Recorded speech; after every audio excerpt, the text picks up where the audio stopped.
Hello, everybody. Welcome to the show today. Very happy to have you here on Bugbear's Basement. We're doing a one shot. We're doing a one shot for currently in progress Kickstarter called Mystic Days. I think it's still in progress. It's not. It's still running, isn't it, Bill? Yeah, has 11 days to go with 97 backers, just shy of the 100 and just shy of the stretch goal of having Isn't custom it, Bill? minis made Custom. by Raul Yeah, Partha. Yeah, you got to get that, Raul dude. Partha You definitely has got to get that. 11 days to. Yeah, well, Yeah. I mean custom, not for. I mean Raul Partha is going to make custom minis of the Mythic Days Right. No, I got that. That is so monster. awesome. Yeah. Yeah. That's the It coolest is. It thing. is pretty awesome. I didn't want people to think, oh, I can get custom minis done. It's not Hero Forge.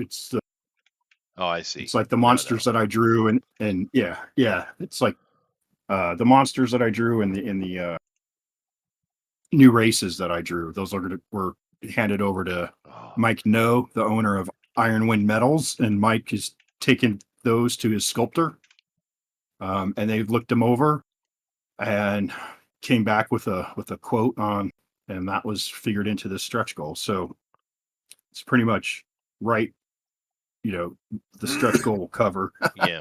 making So, these minis, but that would be pretty awesome. yeah, you lucky bastard. That is the best Man, thing it's about this 20. whole Kickstarter, dude. That is freaking awesome, dude. Ralph Partha. It Ralph is. Partha. If you for those of you who don't know, I guess you had to be there. But nevertheless, welcome. We're going to be getting into. They do have on the Kickstarter. You can go check it out. They do have a player's guide and a little bit of a adventure guide, quick starts, of course. They did have a campaign in there, which I lovingly took and adjusted to run my own little story off of it, which is cool. But you can go check it out, run your own. I don't want to spoil it. You can go check that out. But it is a cool looking Kickstarter. So, if you guys haven't seen it yet, go see if it interests you. Like I said, the Raul Partha stuff is really, really cool. And of course, we're also looking at Caldwell art. That's another win-win for this campaign, Bill. It's really huge. It has there's signed boxes by Caldwell available. There's a limited run of 40, I think. Yeah, and there are they've been getting picked up, and at the end of the Kickstarter, people will swoop in. So Oh yeah, no, if you that's want to get absolutely. one, Yeah, it's a couple of yeah. real cool things came together for this campaign in regards to the Partha and the Caldwell stuff. So that's really, really neat. And we got one of the creators here with us. Which creator is this? This is the Catman creator, it looks like. It's Or a is it Dave. he's an aboriginal or something. What are you, Dave? Uh, that was one of the Bena people in a tribe in Papua New Guinea. So I was We were there basically for right. 3 years. You had Sweet. to stay, so that's my surrogate tribe is the Benas. So Welcome. you were you a Mormon doing missionary or something like that? Oh no, not a Mormon. I was just there with New Tribes Mission. They're a parachurch. My wife's an X-ray tech. We went up there and set up a X-ray. The clinic up there, people were having to fly to Australia to go get X-rays, Oh, and that it sucks. cost quite a bit of money. So, Yeah. and I just did work. I helped build missionary houses and just did maintenance while I was there. So, Oh, that's spent cool. 3 years there. It was kind of fun. Yeah. I imagine it was interesting, and they didn't eat you, so that's good. No, Yeah. no. Did you have to partake in the eatery of any dead elder? No, no. Supposedly, they say there's no more cannibalism there, but the have seen the. Can't remember what they call it. You can only get it from eating human brains. It's a certain disease. Yes, yeah. Guru. And the doctors have seen that, so it is still going on deep in the bush there, I think. Yeah, but I think people know, as with, I didn't want to get on this conversation, but as with most cannibalism around the world, it's actually not hunting and eating people. It's an ancestor respect thing. if someone important in the tribe dies, not just there, other places, they eat pieces of them like their brain to gain their power and show respect. It's not or that of an enemy defeated. It's not sustenance, but they still have Right. tribesmen there. You got some in India, Bangladesh, the Kush Yep. supposedly, and of course South America. But nevertheless, that's an interesting journey. I've never been to Papua New Guinea. My wife has. Yeah, it's a different place. They have signs in the hospital saying TB is not caused by sorcery because sorcery is still a big thing there. Oh yeah, no, Africa too. Yep. Um, Yep. yeah, we won't get. Let's not distract ourselves, Dave. Right. Exactly. Yeah. You don't know me well, but I do will go on a tangent, and history will come into it, and then I get yelled at by the chat because I dared to bring it up, even though I am a history professor. They don't care at all, Okay. Dave. Yeah, that's too bad. Anyway, so we're gonna. I took your little, quick start mission that you created for the people to download and try, and I adjusted it and kind of made it my own, so people can Yeah, still go that's what we run their want. own Yep. and not have any spoilers or anything like that. But Yep. nevertheless. Mine's a little simpler, I think you'll find, but for what we're doing, I think it'll go well. And glad to have you here because you can correct me when I go wrong. Well, and we're glad that you're doing it because we want to see if instructions in this are understandable. If it kind of came through okay, or if there's really some questions there that we need to address. Well, if I can't understand it, you got a problem. And Okay. so Oh no, yeah, it's I'm all going. good. That was good, GOP. See, I got my egoism moment there for a second. It was nice. Excellent. Felt good. Very nice. And we're only just a few minutes in. Yeah, What's next? just in. What's next? All right. Well, the first thing I'm going to do here, I'll leave you on looking at our pretty icons. Mine is created by Alan Alonso, by the way. Bill's is probably created by Bill. I don't know what GOP is trying to say over here, Yep. but I'm sure it's something mystical and culty. Uh, Not exactly, yeah, but I'm that's sure it cool. is. Then we have something Meki from Puffin, and we have Papua New Guinea from Dave. So, there we go. But let's get into it here. And I'm going to just start right out by talking about the rule set. So, let me go ahead and share this with these guys so they can see what I'm doing. All righty, there you go. Yep. I'll bring it Fantastic. up on my Okay. side and go ahead and get into it. Of course, we're talking about Mystic Days. Great name. That's a great title for RPG. I refuse to say tabletop RPG, by the way, Dave, because we were first. They can all go to hell. Those video game peoples. Okay. All right, so we got Mystic Days here. Now, this game, I'm just going to go through the rules real quick and kind of do an overview. Like I said, you can go look at the starter, quick start rules. Of course, the real books will be quite a bit more beefy, I am sure. But let me go ahead and bring this up real quick. And there we go. All right, so let me just run through this, and I'm using the one that has the for the DM. What do you call the DM here? Adventure guide. The adventure guide. Oh, okay, fine. So we got our adventure here, and I'm looking at this one. If you want to be a player, just look at the player one. But either way, you want to get an idea. This one, only real difference is it's got their initial little module in it that you could run with your friends. But the rules run like this: we got time, and it's ambiguous in general. However, we're looking at 3-second action rounds, basically, which is pretty standard throughout most games. So it's not anything. If you played a game before, it's normal. But otherwise, it's fairly ambiguous, and that's fine. Movement is handled in a very similar way. And one thing, Dave, I noticed by going through these rules here, it's very, very first edition. There's so many hints to it. It's not. It's different. But you're definitely your play game experience is first edition AD&D. Yes. Oh, for sure. Did I lose Dave already? He said for Hello? sure. Oh, okay. I didn't hear him I either. didn't hear anything. All right. So anyway, we got our movement.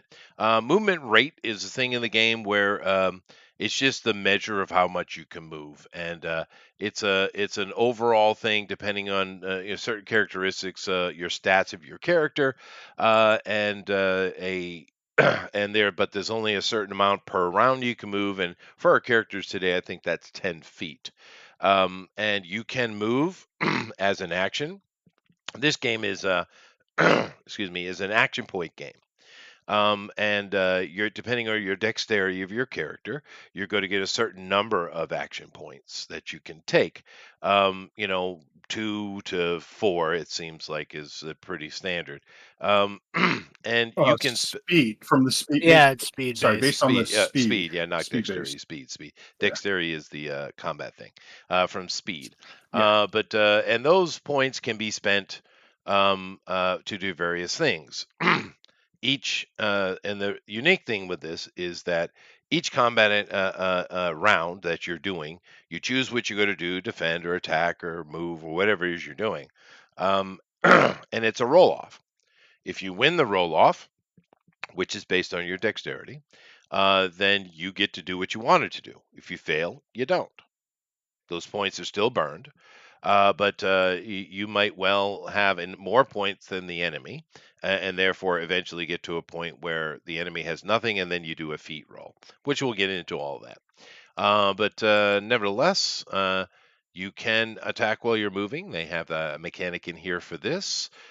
Drawing a weapon does cost an action point. However, you can move and draw at the same time, and therefore 1 action point. So that's probably what you should do, party. They have, of course, I mentioned roll-off system. We'll see that in action here shortly. Combat round, and basically it's just it's an action point economy in the game. You have a certain amount of action points, and you can spend them. Like, for instance, taking a defensive posture, or some of your attacks, or fainting, or running away, or something like that only costs 1 action point. However, if you wanted to dodge, do a straight up dodge, it costs 2. And then some of the combat stuff have multiple layers of cost as well. For instance, with punching, you could do a kind of a normal uppercut for 1, but if you want to do a hook, it costs 2. Same thing with grappling, and of course hand-to-hand weapon as well, melee weapons as well. With the chop and the disarm, of course, 2, and the elements cost 1. So there's varying points, and I imagine that with later installments, they can add feats and other things like that that might even cost 3. But that would be a delay, because you can only take actually 2 actions in a round. Therefore, if you spend a 3 action points, which isn't an action, it's a point, right? But it still you would be kind of delaying yourself to the very end of everything after everyone is done, if I understand that correctly. Missiles are absolutely devastatingly overpowered in this game. So if you want to win this game, carry a bow. Because it's disgustingly overpowered. I think I don't know if Dave's talking, but I can't hear him. Oh, I'm back online there now. you I are. popped There you off are. for some hey. reason Okay, for a there bit. you go. Yep. Yeah, you just as along the way, I'll kind of throw out my opinions here, Dave. Yep. Range combat with Yep. bows and crossbows, dude, it's brutal. It's very, Mhm. very, very powerful. You might want to look at the balance on that. But that's the way to go right now, though. Who's got the bow in the party right now? The Tomties do. Well, yeah, and I mean that is the advantage on the battlefield. It's always missile Yeah, no, it weapons, is. right? It's not incorrect. True. I'm just saying that mechanically it Yeah. is. It's watch out. But Now, of course, these guys we're playing the pre-made that the guys here, Dave and the guys from Mystic Days put together in the quick start rules. They're all little peoples. These are new races that they're offering in the Mystic Days, so they want to show them off. And in this game, size does matter. So even though he's carrying the bow, he's not going to do as much damage as say a human would do with it. But bows are pretty devastating. But nevertheless, of course, like I said, we have unarmed grappling. Damage reduction in this game is being handled basically if you do your roll off and you succeed in your hit, then there's another roll that is made, a feat based roll. Once again, we'll see that in play as we go along. And this is to see if the armor offers protection or not. And depending on the armor or where you're hit, it has a different roll to make with the feat. And if you succeed at it, then the armor sucks up a certain amount of the damage, right? And that's cool. Right. That's great. All right. Let's see. Wizardry. Wizardry, Dave. Yes. Yeah, you don't like magic stuff, huh? I just don't think it should be automatic, and I think it should be used wisely. No, I get it, but yeah, this is brutal, dude. It really is brutal. It's you can't in this game not with this system. You really can't play a wizard. You really can't. Let's see how it But you rolls out. can, but I mean, it'll take it takes time. It takes No, Yeah. I build don't up think you point. understand GOP. Like for instance, when you harness your energy, which you can do ahead of time, but you can only do it a couple hours ahead of time. So if you know, hey, we're going into that dungeon or we're going into this place, cool, you're probably good. But if you're sitting, and get ambushed on the road, or just you come into a tavern and a fight kicks off, the wizard is not prepared and well, they're kind of out of the combat. And the thing, one of the harshest things, and there's nothing wrong with that. You do the game you want to do. The one thing I would ask that you might want to think about is your raw energy releases, because there are so many situations where basically the wizard can blow up. There are so many Well, instances. And to be fair, you might want to look at something instead where you're, you can do magic at a standard thing and it's not that dangerous. But if you try to pump it up, which is an option, that's where you get into your trouble. like Because we'll as do. it stands, dude, just getting knocked out in combat, you're gonna blow up. well, quick Well, point, Chester. It's possible. What if you happen to like if your wizard gets blown up? Well, then Because then, then you're good. some of us are don't have a problem with Yeah, our you're good. characters dying. But I'm just well, saying, I mean, also, so having a brutal magic well, there's system isn't necessarily a problem. What was that? Ars Magica? let me Mm. add some more to that though, because I was thinking about that. It's not the only aspect to the magic system is the individual casting, because crafting magic items is a huge part of the system Well, that would be too. cool. Yeah, Mhm. And that Yeah. would be cool. and yeah, so there are literally hundreds of detailed items that have prescribed implementation. So Mhm. the tooth of a wildebeest has this property Right. X, and there's a So table of 100, that's and so you can Ars Magica thing so you again. can right. Well, so the idea is that you can craft your item also as a magic user, and you can also imbue that with power, so that you're not a ticking time bomb. Your magic item is not a ticking time bomb, but it makes it so you're not. It does cap that idea of like cantrips and the whole magic is easily accessible. It still gives it that presence of fear it and respect it. Yeah, no, But that's there are cool if ways there's to. a robust because I don't have access to that, right? So if there's No, if no, no. But that just shows the difference between, like, if it's you're in combat, you're surprised. Well, bam, you have a magic amulet. You have a wrist. You have a trinket or device of some sort. sure, And but it's similar to like old Dean. It's similar to where as you level up and you progress. You get better nah, with it's it and not. building it. It's really not. Yeah. But I get it It is. though. If Yeah, it has well, a robust crafting system, that's awesome. I love that. And I yep. don't mind having Yeah. a It is brutal nice. magic system. You can do that, but you cannot play a wizard in this game. You can't, Bill. Yes. Yeah. It's too brutal, Well, dude. I think as You far as can't you do see, it. You're going to be sitting back there in the back of combat, just hoping you don't catch a stray arrow. It would be way too stressful to play wizard, dude. You message for you, sir. Yeah. But whatever. I don't mind that. I that's just cool. think that the hard raw energy thing at the end, I just think it needs to be mitigated a bit. And you can do that simply by having a standard level that your character's capable of doing, and that can be done fairly safely. But if you push it, which you can they do have a push in this game. That's when you're going to get into serious trouble. That's just my opinion. Yeah. Sort But of like overloading plasma in 40K. You can yeah, fire the plasma gun normally, but if you try to overload it and it goes boom, yeah, well, you're in trouble. Yeah. Beyond that, though, I will mention this thing that I do love actually, and it's not just with casting magical spells, but also shooting a bow or wielding a sword or punching things. When you use your skills in this game, whatever they may be, you gain your experience points instantly. Yes. Yes. I like that. And the more you use a thing, the stronger that thing gets, as it should be. I love Sorry I'm that late, aspect. y'all.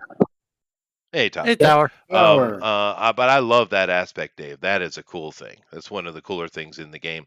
I love the idea of how you're working that, hey, you level up what you use. I like that. Yep. That's cool. So we got that. Like I said, there's the rules for spells and everything are pretty streamlined, really. It's not that complicated, especially for anyone that's spent any time playing these kind of games. And the magic system is very well laid out. I just think it gets it's a bit brutal. But hey, if you like games like Torchlight or Call of Cthulhu, things like that, this game can be right up your alley, I think, because this game is deadly, and some players really like that, dude. So and if that's your thing, then you're good to go. I mentioned feats. We'll see them in play. And that's just how you use skills, and if you have an action that can't be countered. But we'll see how that plays. It's pretty simple. We got some new characters and some new stuff like that that we're going to take a look at here. So let's just go ahead and get into it then, and we'll see how it plays by doing it. So can I ask a question really quick, Chester? Not really, Tower. I'm sorry. Not really. Yeah. Oh, I'm sorry. Okay, never mind. Yeah. Go ahead, What's up, Tower. What did you Tower? want, man? No, I was gonna ask. So just so we're on the same page, we're still doing the same campaign, same thing, and I'm assuming we have 2 new characters. We Yeah. are No, doing all of a that one was wrong. shot tonight. Everything We're was wrong. I told you what we were doing I we're just doing a got one here. shot tonight. No, Okay. from a week ago. I know before. that's a long time. I'm sorry, Chester. It's all good. It's okay. You're all good, man. We're just doing a one shot tonight. We'll get back. Yeah. Probably within a week or two. We'll get back Yeah. to the. Just throw him a character. Give him one. Yeah. Yeah, no problem, Tower. No, I'm just joking, dude. No problem. This game's not that hard. You'll see. It works pretty Just so I have the base. What setting is it, and what kind of characters are there? And then I It's could probably wing it. fantasy, and I'm about to explain. So he's going to throw you a character. We're doing pre-gens. Where Dave here you see in the chat with us. Dave is one of the creators of a new tabletop role playing game on Kickstarter, successfully on Kickstarter, by the way, called Mystic Days. And Dave has been so kind to come and join us, and I'm going to run a game tonight in his system, and it's pretty cool. We're promoting indie creators today, Tower. Chester's gonna rock his world. Yeah, well, I Huh. wouldn't have What? put it that way, but That's a weird way Dave to and put I it. are old enough Tower. to understand sometimes things do happen. Mhm.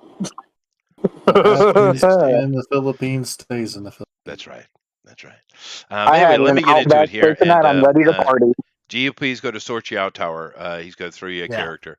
Here. So the first thing I want to do is I'm going to kind of Tower's lay out where noodler. you guys are, and then I'm going to have everyone introduce their characters, and then Dave is going to help us by Dave and Bill are going to help us out by explaining what the races are, because we're playing the new races with Mystic Days today to promote them, and I think we got one I'll of get my each. drawings. So you get your drawings. That would be very useful. I'm going to go ahead here and do read the prelude, and then these guys are going to explain the characters, and Dave and Bill are going to, well, like I said. All right, here we go. So I've created the Journey to the Wizard's Tower, playing on the module that they put in here. I don't want to spoil the module. So you guys go have fun with it, but I have taken certain elements out of it. Let me read that now, and I've kind of kept our setting and our group the same. Is really what I did. Anyway, our adventure today takes place in the world of Aerith, a world of dread and doom, where cities both above and below grant safe havens to those brave enough to travel beyond them. It is a world broken and left in shadow, where magic is unpredictable and the people struggle to survive. Long summer days of welcome warmth and endless light grant a fleeting hope of enduring the long dark winter, when night lingers and foul beasts crouch at the door. It's a world in which characters will not likely survive, but if they do, they'll become legend. Our player characters today are part of the Dark Walkers Guild, which is located in the city of Hillcrest. Now, I did go pick a little bit of art for Hillcrest, so I'll go ahead and bring it up real quick. There we go. All right. They're set in this little town here. Hillcrest is situated upon the 65th parallel upon the continent of Ventara in the kingdom of Alante. It is hilly ground with a river running directly through the center of town from north to south. Hillcrest is a fortified city surrounded by 30-foot tall walls and many towers. Travelers from far and wide pass this way on their way abroad with crafted wares, unique treasures, and a mysterious tale or two. Inside the walls, the city booms with activity, some legal, some not. Mostly the city is a welcome haven from the dangers lurking beyond the walls. There are 4 gates: the north, south, west, and east. The roads in town are all dirt, with the exception of the interior, where the streets are cobblestone. This is where the Arl lives, along with many of the more well to do merchants, tradesmen, and clergy. Magic is permitted in the kingdom, but highly regulated. Those mages who reside in the coastal area known as the Shores are responsible for governing the whole of magic in the realms under the authority of the king. They are regarded as haughty and arrogant. They have the king's authority to regulate which spells can and cannot be cast, and all wizards' guilds must pay tribute to them, both in submitting to their authority and paying heavy taxes to support their offices. They have the power to hold arcane court when and wherever they wish. Arcane inquisitors travel the land as justicars, who can levy immediate judgments, from severe fines to imprisonment. They are greatly despised, but they are not to be trifled with. The mages of the shores hold sway with most nobility and royalty, and they do what they please. You must be permitted through the chancellor's office, else no magic can be performed, or even then, it must be well outside the city's borders. Anyone caught practicing magic without a proper permit will be severely fined, jailed, and maybe executed. This is where we find our party. Now, our guys are newer members of this group that they're part of, the Dark Workers Guild. And we'll get into what they're doing today. But first, I want to have everybody explain, and Bill's got some art for us, the characters they're playing. And we got Dave here to help us out as well, so we can understand what they look like. So let me bring it back over to the other side, and we'll get into that. So Bill is sharing. Let's go ahead and start with GOP. Go ahead, GOP. What are you playing today? Which character's name and what's the species and etc. All right. Well, I'm playing a dwarf, Mhm. and my character's name is Axe Bloody Spray. It's a good name for a dwarf. I think because it's a dwarf elf. I'm assuming elf. Correct. Correct. Therefore, it should be a little bit more sophisticated, just a touch. It should be, but that was just it was too good for me not to use it. So, That's fair. That's fair. Been saving that one in the left pocket, huh? A little bit. Yeah, that's Just cool. a little bit. All right. Now you're a dwelf. So Dave, tell us a little bit about the dwelfs, please. Well, the dwarf is very rare. It's a rare mix of species. The like the dwarf and the noggle are kind of what you would call what is the word for it? Hybrid. Anomalies. They're a hybrid. They're an anomaly, yes, and they can't reproduce. Oh, they're sterile.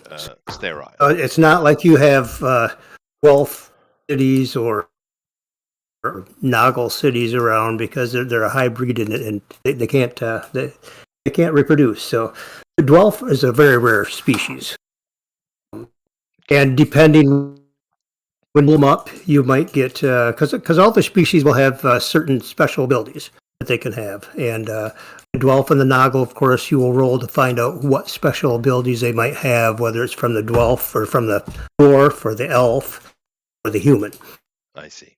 And that's character creation thing, which we're not covering today. Right, We do right. have Yep. pre-made characters, so we're not covering that.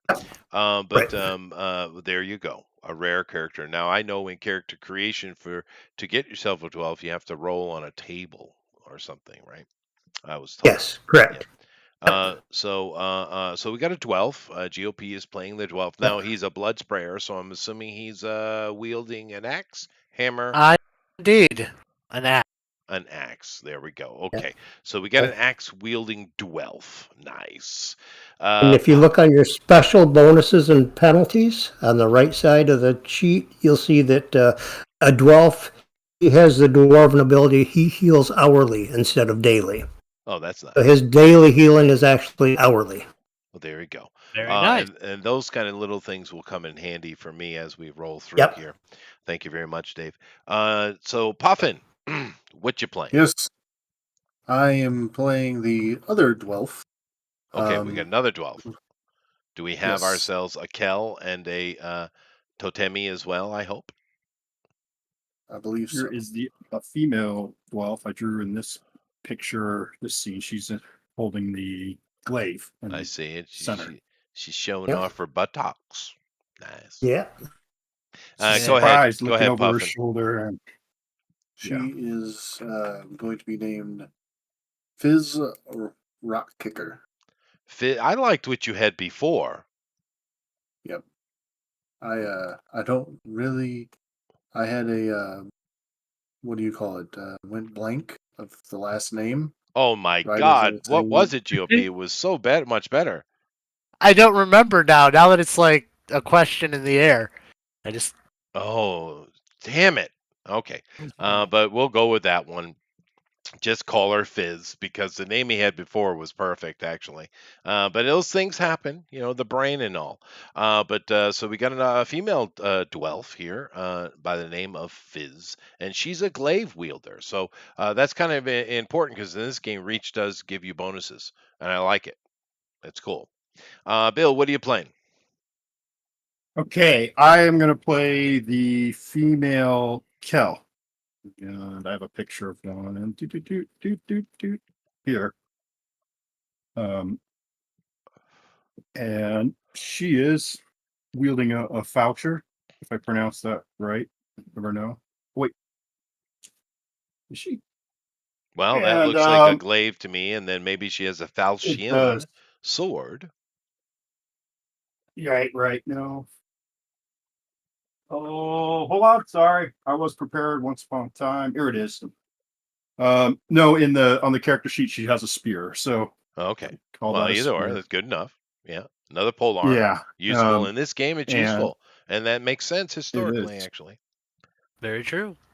Yep. And then and she she's is a going to be Kel. called. And tell us a She little bit is a about. Kel. They're bald. You said that's right. And tell us a little bit about the Kel, Dave. The Kel is kind of elf-like. They've got some pretty good magical abilities. Did I just go out, or am I still on? Yeah, no, you're Still fine. on. Go You're right okay. ahead. Okay, I just heard a beep, and I've been in and out, so I don't know what's going on with my internet. But they're a good magic user. They're smaller frame. They do have a disadvantage to psychological magic used against them. That's one of their downsides. I see. Okay, so psychic power is a weakness. All right, cool. That's good to know. Yep. By the way, everybody, do us a favor and go hit that like and share so everyone can know what we're on today. Normally, we know this is a niche thing we do, and I'm always surprised how many people watch it after the fact. But because we are supporting an indie creator here, we would love to have more people on and watching it. So hit that like and share, please. All right. Well, very good. So let's see here. I think Tower probably just got the sheet. So GP, can you tell me? Hopefully you gave him a totemi. I did. Oh, good. I can always trust you as my sidekick. I'm surprised that you trust me that much, but okay. Wait. You gave me the PDF, so I thought I got to pick which character I was going to be. No. You got Oh, it. did you We have want to have to? all. I We have sent to have. it. No, we need one of each. Yeah, totemi. Really? Yeah, I no, was also going to the wolf. No, we're doing a indie support tower. You're going to play a totemi. Okay, go ahead.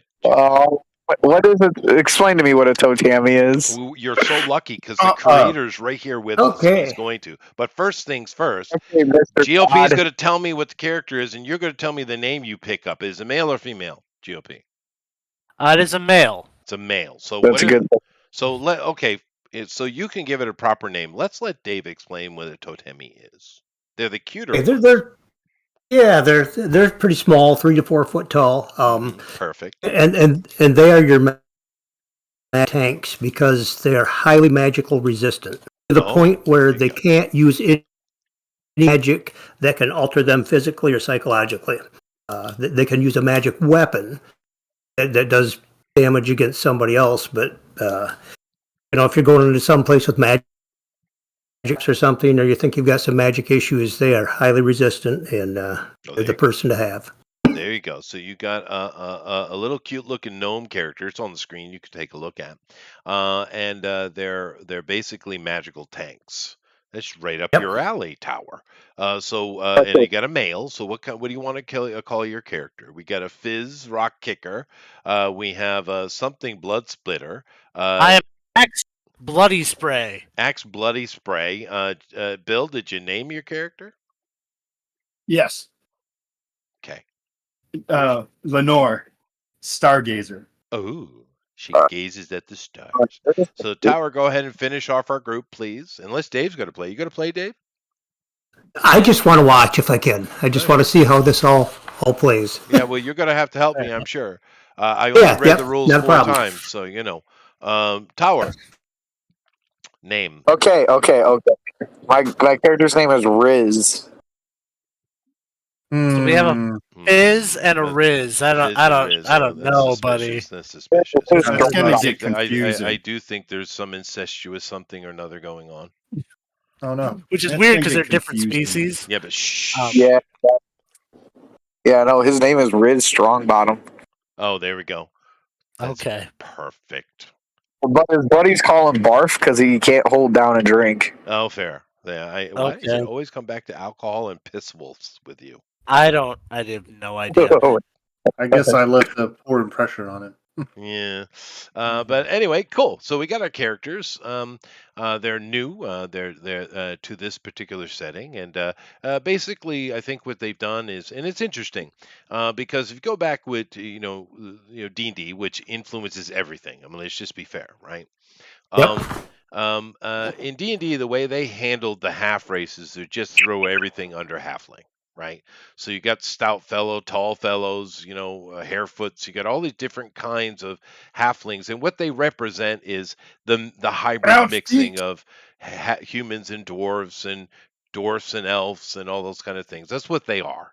And that's and they but they all threw them under one little category. Eventually, as time went on, they did give a little bonus here or there to the different groups, but they didn't really flesh it out. So what Dave has done here is he's taken that concept and fleshed them out individually.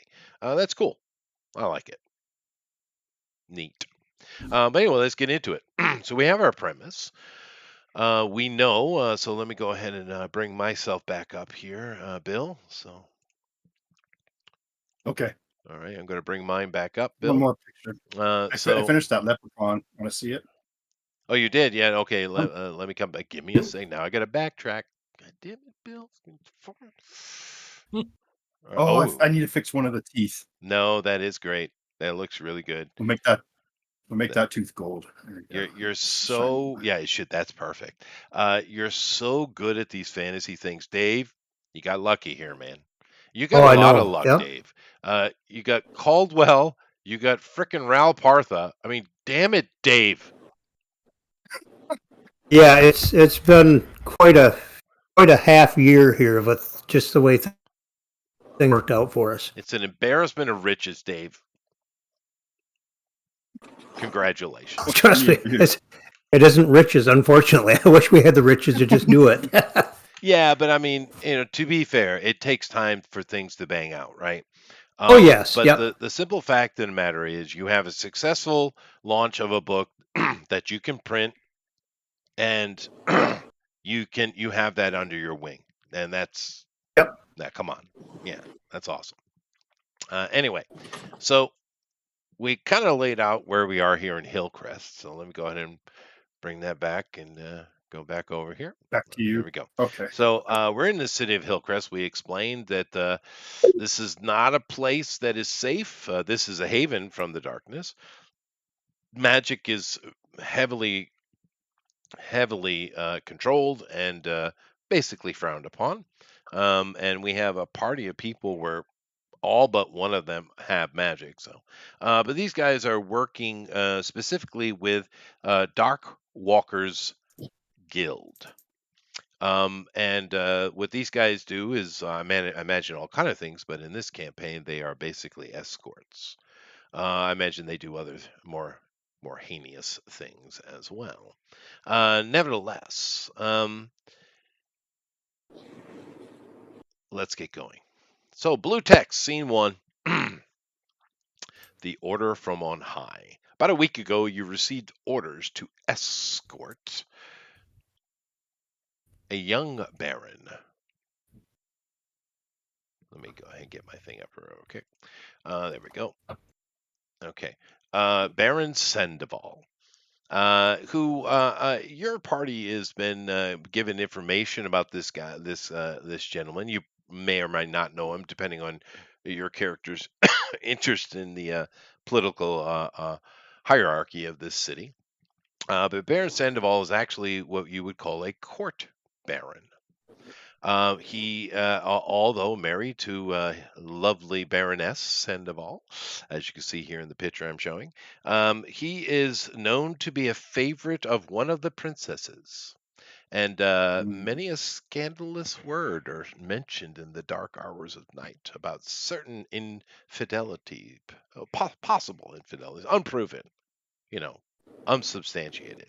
But why he has his spot of power he has, because in truth, he doesn't seem to be very good at anything, and he's certainly not rich. He's one of the poorer nobles in the city. Nevertheless, there has been an event, but your leader has told you his name is Black Delver is his name. He's given you a mission of your value. Let's put it that way. And north of the border, the White Tower of Roland the Kind, you are going to take Baron Sandoval there. It is rumored that the wizard's open opposition to the mages of the shores, which we just talked about, is the reason for his sudden demise. But alas, no one really knows. Black Delver has sent you to take Sandoval to pay your respects to the recently deceased wizard. However, as you neared, as you are heading along the way, let me not read this because I'm not doing exactly everything. Let me just split off from that and do what I'm doing. Okay, good. Because I don't want to spoil this mission. You guys can go play it yourself. So let me stop reading and just do my own thing. You guys have been hired to escort him. Therefore, it is early morning. Where I can't remember what he calls what Dave calls it, but we're in April. What's the month of April called, Dave? You're muted, Dave. You're muted, Dave. Okay, whatever their name There is. we go. Yeah, there you go. What do you call an April in this game? Well, this is out of Andy's campaign, so I don't have that in front of me. Oh, you I'm don't not have sure that. what he Okay, calls a that's month fine. of. That's fine. No, Yeah, but it doesn't matter. It's basically April. But I do like when you create campaign worlds and you make your own calendars, especially those who get a little ambitious and add a couple more months to the year. Do keep in mind this world we're playing in does have two moons. That's kind of neat. But they do have their own kind of system in that regard, which is cool.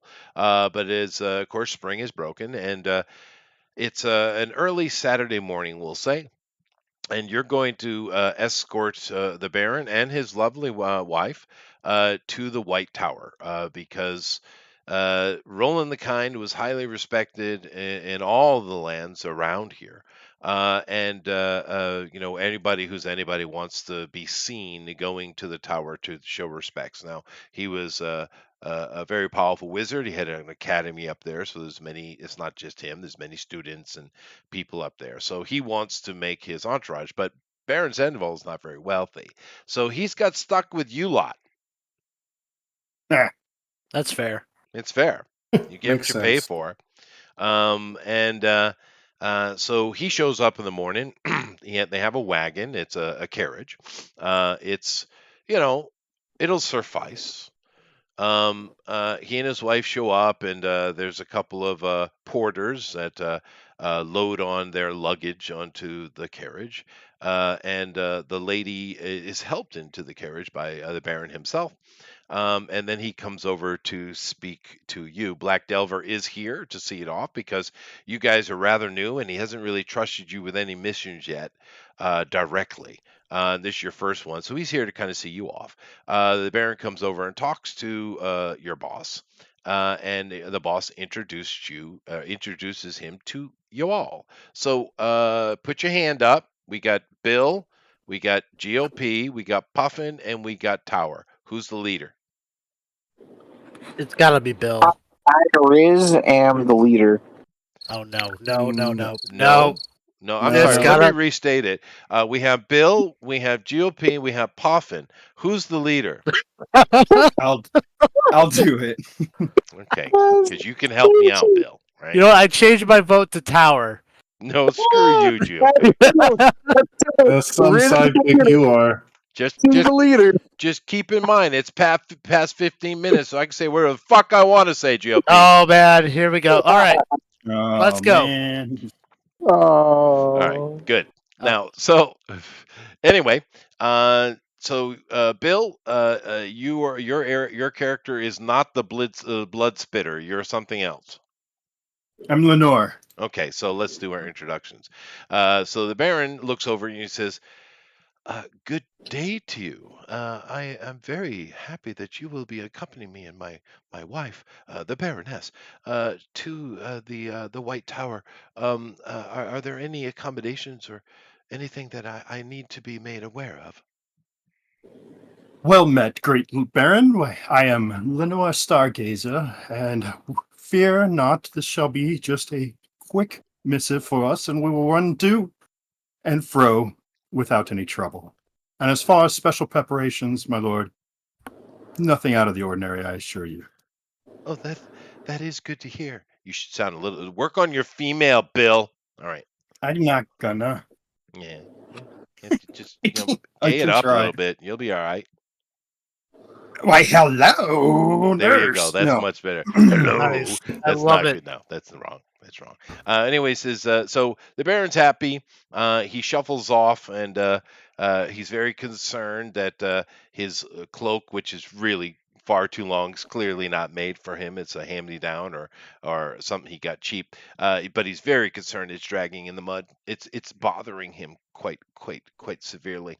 Nevertheless, he gets into the carriage, and you do have a pair, a team of horses. Which, looking at, let's start getting into some of our skills. So, because today we're really introducing this thing to us. So let's go over here and let's start with GOP. GOP, why don't you Mhm. tell us what kind of skills your character has? As far as my special skills, Yes, your skills, not night vision or any of those kind of things. I mean your skills. my skill listed is alertness. So, with this specialization, a character has a heightened sense of awareness concerning their surroundings and will more quickly perceive changes in those surroundings, even while sleeping. Yes, now So, that's handy. Mhm. Do keep that in mind, I because will. now I ask this question because when we're looking at here is a system that does not have a skill list. I'm going to go to the characters right here so I can see along with these guys. Well, actually, I mean, that's another thing. This is a condensed version. There is a really robust skill section, but it's just, this is to get the flavor of the out of Oh, okay. Well, then the thank you for economy. telling me Yeah, that. yeah, yeah, Okay. All right.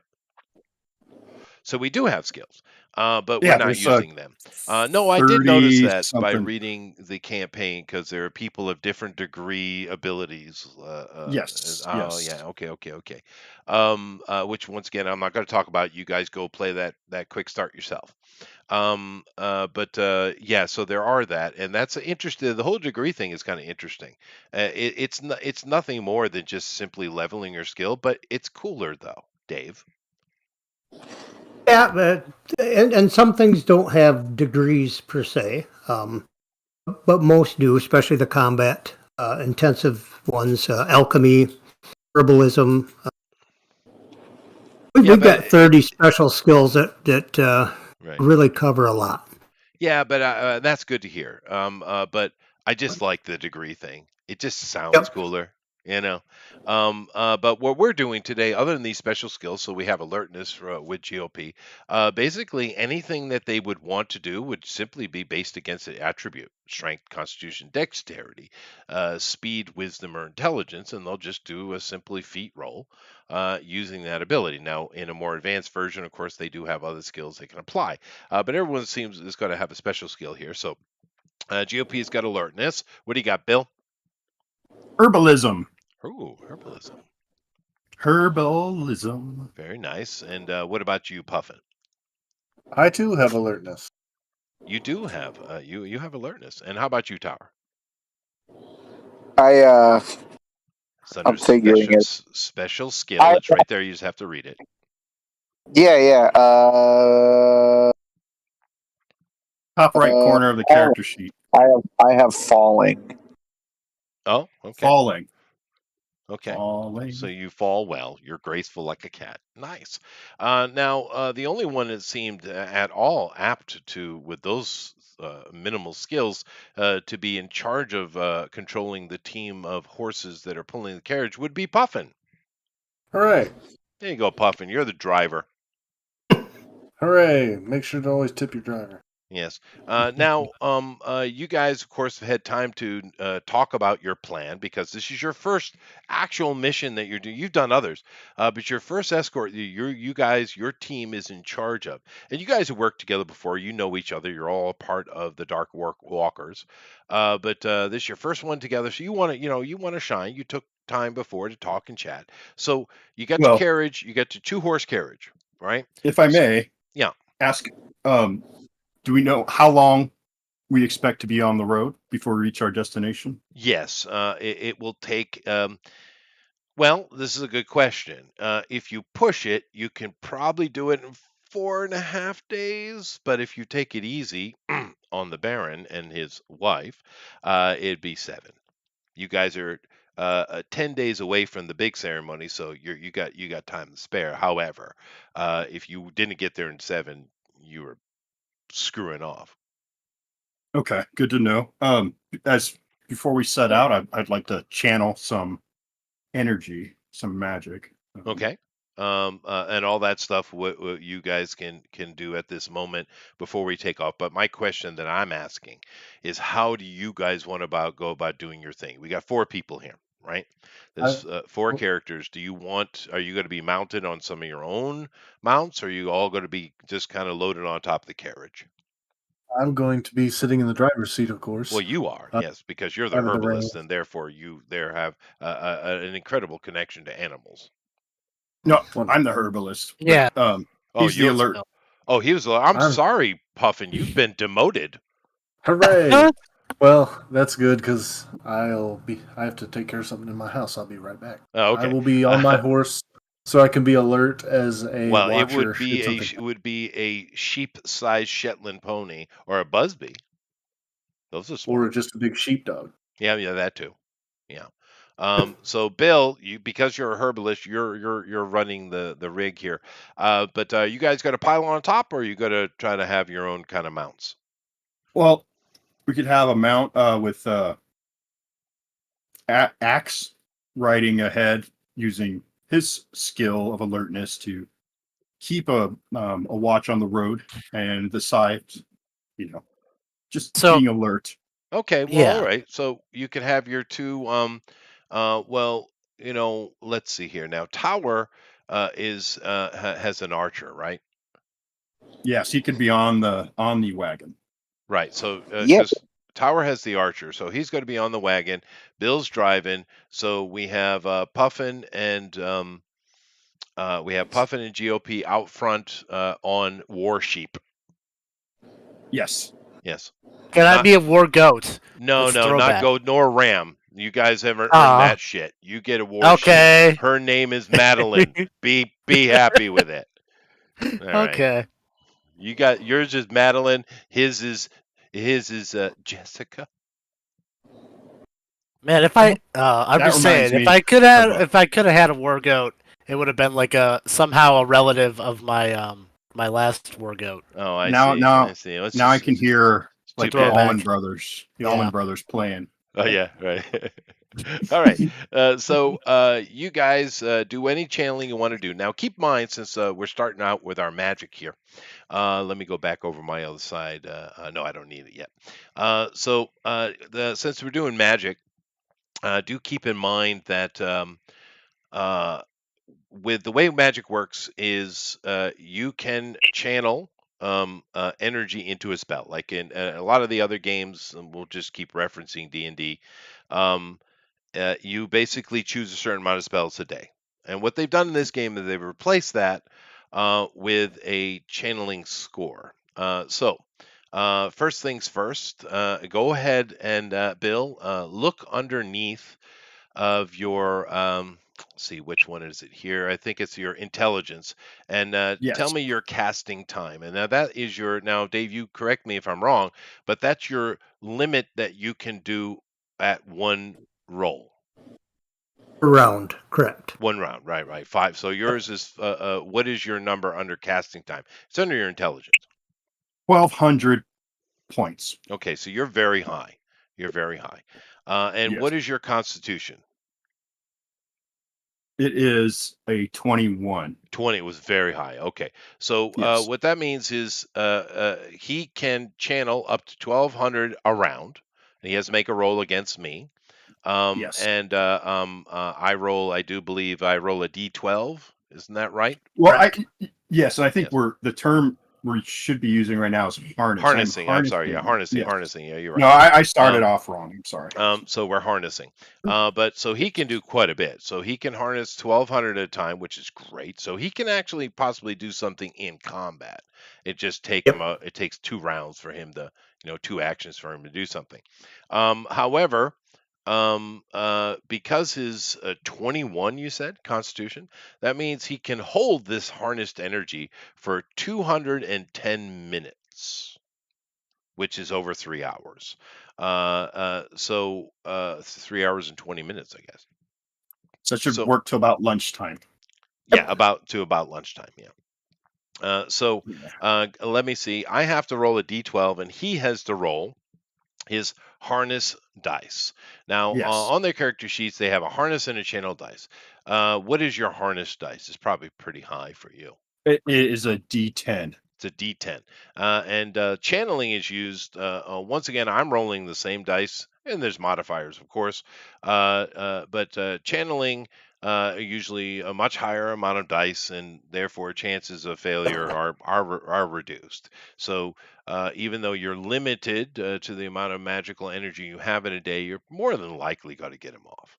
But let's do the harness first. So let's go. Bill, over look here. on the back of your character sheet. You'll see that your harness die is actually a D20.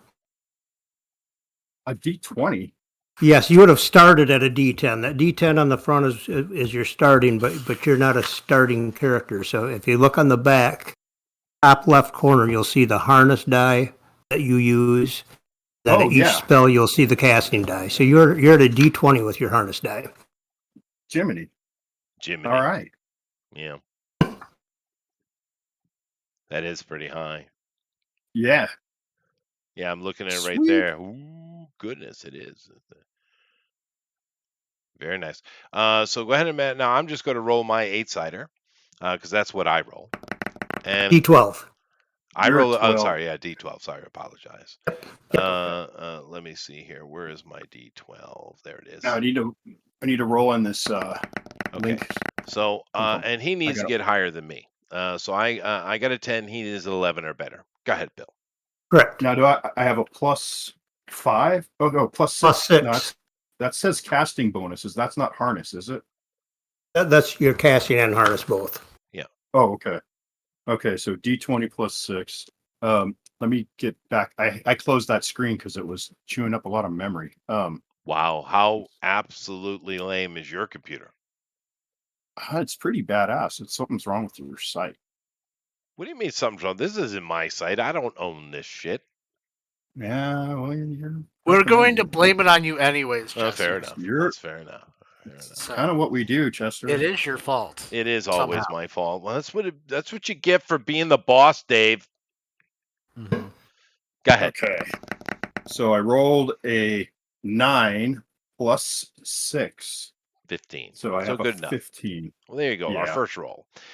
So anytime you want to harness your energy, you have to do this thing every time, right? So now he has 1,200 energy harnessed toward what spell? Because it has to be, or he could choose whatever amount he wants, actually. But it has to be specifically to a spell. What spell have you just harnessed? Yeah. It does not have to be. The harness is just gathering the raw Really? energy. Oh. Yeah. Now that he's got that, he can choose to hold that and decide what spell later, or he can channel right, it into but a spell and hold that at the ready. He's you limited gotta- to 3,000 a day, though. Oh, okay, You or got- whatever his yeah. number is. All right, guys okay. are- Thank you very much. you Dave. are I mis- made a mistake. You are You are mispronouncing. Harnessing. No, No, it's- because he's I'm playing a a she. chick. Yeah. Oh yeah. Oh, okay. Well, these days, what's the difference? No, go ahead. Okay, so What? I've got. I loaded up my power, and So you I have will. 1,200 to use. Do you want to use Yeah, more, or is that good enough for now? that is good enough for now, considering what my cost to run spells. 12. Okay. Ooh, shelter. There's a huge shelter one. I'll wait for a little bit right now. Okay. Woohoo. So GOP. What are you gonna do anything, or are we just good to go? I'm going to I was probably gonna do like have a healing spell prepared, but Okay. I'll wait until a bit later. Okay, 'Cause- that's fine. And yeah. Tower doesn't need to do that, and we'll deal with Puffin when he gets back. All right. So I'm let's here. continue. You know what? Oh, you're Screw- here, I'll do Puffin. it twice. If I can do it twice, I'll do it twice. Why not? We'll You just see can. what happens. Eh? But keep in Yeah. mind, you only have 3,000 a day, though. And Well, remember, this would cap me, right? No, I'd still be good. Oh, a day A for like day, yeah, the whole day. yeah, or but whatever your number is. What is his number? it Yeah, Where it's was is that number? 3,000. It is 3,000. Okay. It's 4,000. His is 4,000. So you got You 4,000 got a to wisdom play. of 19, correct? Yeah, and that's without penalty. He can try and Yeah, have you more, can't but then push there's a it. penalty. Yeah. And I Yep. think when you do that pushing, which you just mentioned, I think that's Oh, where you EP. should get into that raw energy trouble. When you start In the pushing the push, limits. Yeah, I personally think, because as it stands, if we take away that potential raw energy damage that can pop off for many reasons, I think it's fine. But when you're just even trying to release the energy because you didn't use it that day or any of those kind of things, that raw energy can you can have a mishap and it can pop off. That seems rough to me, dude. But if you do the push element you have, which I'm glad you have it, that's when you get yourself in trouble, I think. hey, Bill. All right. Well, then So I rolled. Um, and I'm up to that was a 17. Yeah, you beat me, And so you're then good. So you have as maybe you just take half, so 2,000. well, if I bank, yeah, if I run, no, I'll go with the 24. 24. All right. Yeah. So, Puffin, did you want to store any energy for spells potentially later, or we just move on? Can I cast spells? I don't know. I don't think I can. Okay, I well can't Yeah. cast then spells. you I don't. have. Now, yeah, you can. just so you know, you and GOP are outriders in front of the carriage. Bill and Tower are on the carriage, and GOP is upon a sheep, a female lady, a ewe. Her name is Mandel. What did I call her? Mandolin. Got what I need. Madeline. Madeline. Your you is called Jessica, though. Okay. Uh, I get the reference. yeah. Anyway, so you guys are riding along. You got the Baron in tow, and the morning passes without much problem. You guys get into you stop for lunch, and it's the first time you really get to kind of have a conversation with the Baron and his wife. Now, his wife, the Baron is, well, he's effete, and of course he is, right?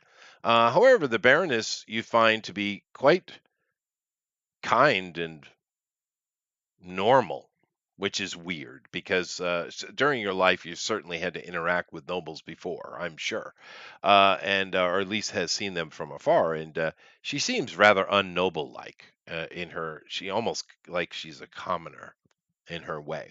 But she's quite friendly and respectful to you. She doesn't look down on you at all, and but of course you guys are being respectful. It's your job. It's your first mission. You want to be do a good job. And lunch is potentially goes well. Who's making lunch? I shall try to make lunch. Puffin is the cook. Sweet. Well, So I'll help. I have herbalism. you do have Yeah. herbalism. You do the spice. You're the Salt Bay. You do the Salt Bay thing. That's Female right. version. Yeah. So just as an aside, Dave, if we're going to cook ourselves a lunch, how would we do that? How would I go ahead and see if his lunch is good or if it just is awful? I don't think we have a table for that, but You do. Well, we on can the do an back of the attribute roll sheet, off, right? You do a feet roll. yeah, there you go. Yeah. The back of the sheet tells them what they're carrying, though, what they I each have- one has as far as rations, that type of thing, tinder box, anything like I that. have to roll my feet. Oh no! Yeah, no, well, what I'm trying, wink, wink, Dave. What I'm trying to Yep. do is demonstrate a feet roll. Oh, a feet roll. Yeah, you could have them roll against what would be wisdom. I would Oh, think because that would wisdom. be That's wisdom and how to interesting. put the food together. All right, cool. That Wisdom. There you go. So, that Puffin, may be. yeah, go ahead. Yes. Yeah. How Okay, may I so serve? Puffin, you're gonna use your wisdom. You're gonna make a feet roll off. Now, feats are different because you're trying to roll low, right? You're trying to Oh roll no! under Right. your attribute. And we've seen other systems. Of course, here on this channel, we run many systems, right? We've seen this kind of thing before, but it's cool. I like the idea of it. But now, because the herbalist who has an actual skill is assisting, what kind of bonuses would he get? And what this Oh, I does would is it think increases his wisdom score, right? So he can get under it easier. Well, what would you think Bill's herbalism would help to do that? that would give him. It would take the feet down to easy. Hmm. Which did he put the tables in here? Our feats go by easy, normal, difficult, and nearly impossible. Yeah. I think easy is just a 1d10. Let me see. Yes, it It's is a 1d10. in, Yeah. So basically, there we go. So Bill's assistance is simply reducing the difficulty of the roll. I like it. Now, should I make Bill make a roll or not? It just simply does. No. No, okay, so No. that's great. There we go, reducing the amount of rolls. So Bill's helping, therefore we reduce the difficulty. Difficulty is easy. Therefore, Puffin, what you need to do is you need to roll a d10, okay? And you want to get under your wisdom roll. Okay, let me roll. Do. Oh, gotta clear the board. Are there modifiers, Dave? There Yeah. might be. What you could do, you can Chester roll 2d20 Okay, so and he see did what you roll a get. 7, and I'm sure that is under his wisdom, but let me roll My Oh yes. wisdom, 2d20 here. my wisdom is Yep. 19. So here And we then go. a I'm going to 19. roll my 2d20 and see how this is a mechanic here. Let's see what's going on. All right, so I roll them together. Their total is 19. Individually, it's a 12 and a 7. 12 and 7. Okay. Now, if you're just going to do that random, that would have made it nearly impossible for him to cook. If you Oh, just I did it see. on the random table for difficulty. Right, if I did it randomly, Right. so we didn't do that though. Right. Yeah. But easy is actually 2d10. I found the table there. 2d10, and you could give him a -5 for Bill helping, since he's an Oh, herbalist. okay. And he's a So, second degree herbalist, so he should know how to make a good broth. I mean, all right, so there you go. So let's do this again, Puffin. Roll 2d10, and what's going to happen is you get, because Bill's helping, you're going to get 5 added to your wisdom, brings you up to a 24. So you need to get under 24, or well, that's not how it works, Puffin. Just roll the 2d10 without any modifiers, please. Roll it again. Do it again. Okay. All right, there we go. He got an 11. Now with the +5 to his 19, bring 24. He's literally half, so that's an exceptional success. Therefore, let me take a look at the rations here. Don't Well, see. I'm sure that the Baron has, food. Like they He pack. is pretty poor. Oh, that's right. Yeah. So that Mutton? hardtack is badass, baby. Ooh, got some Sweet. mushrooms from the side of the road. Don't ask. Don't ask. We're That's fair. gonna send the Tom T out to hunt. That's all there is to it. You get some mutton or some Oh, What? don't you touch Jessica.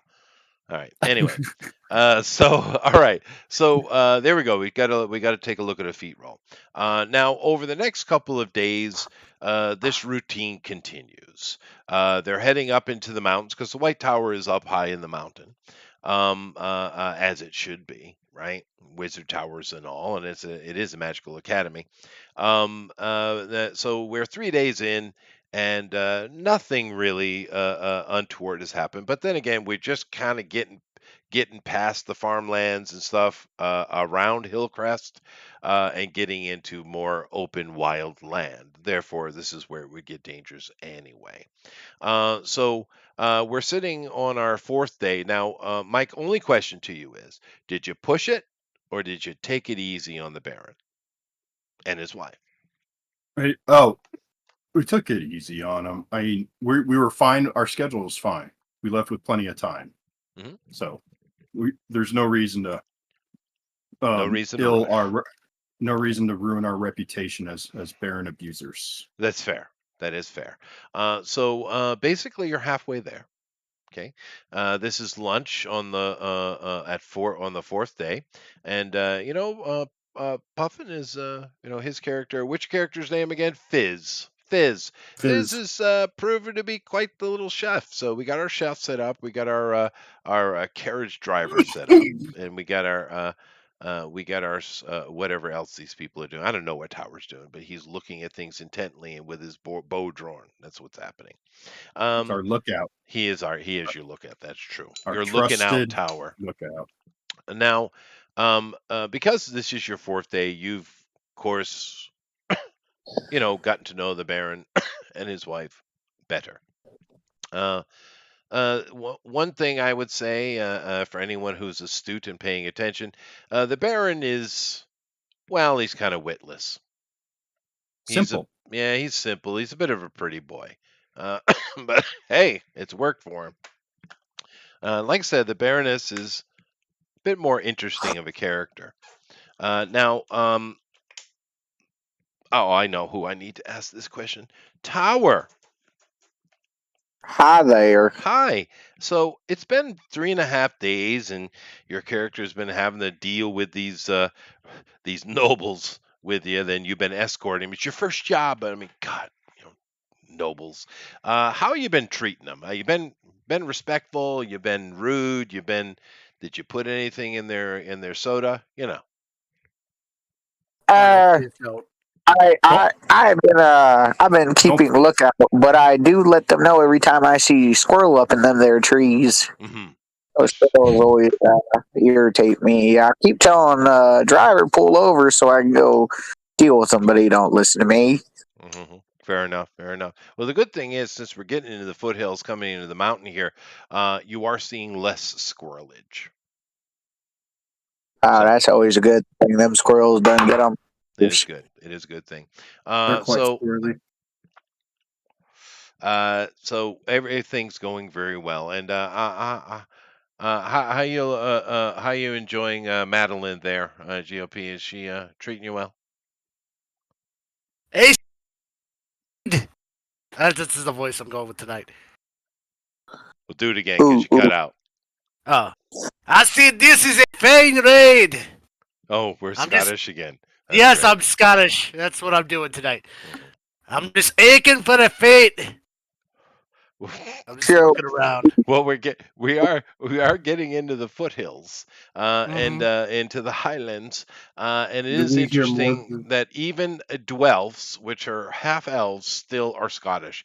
The Yep. dwarves are forever cursed. show a Baron. You been around this neck of this here woods?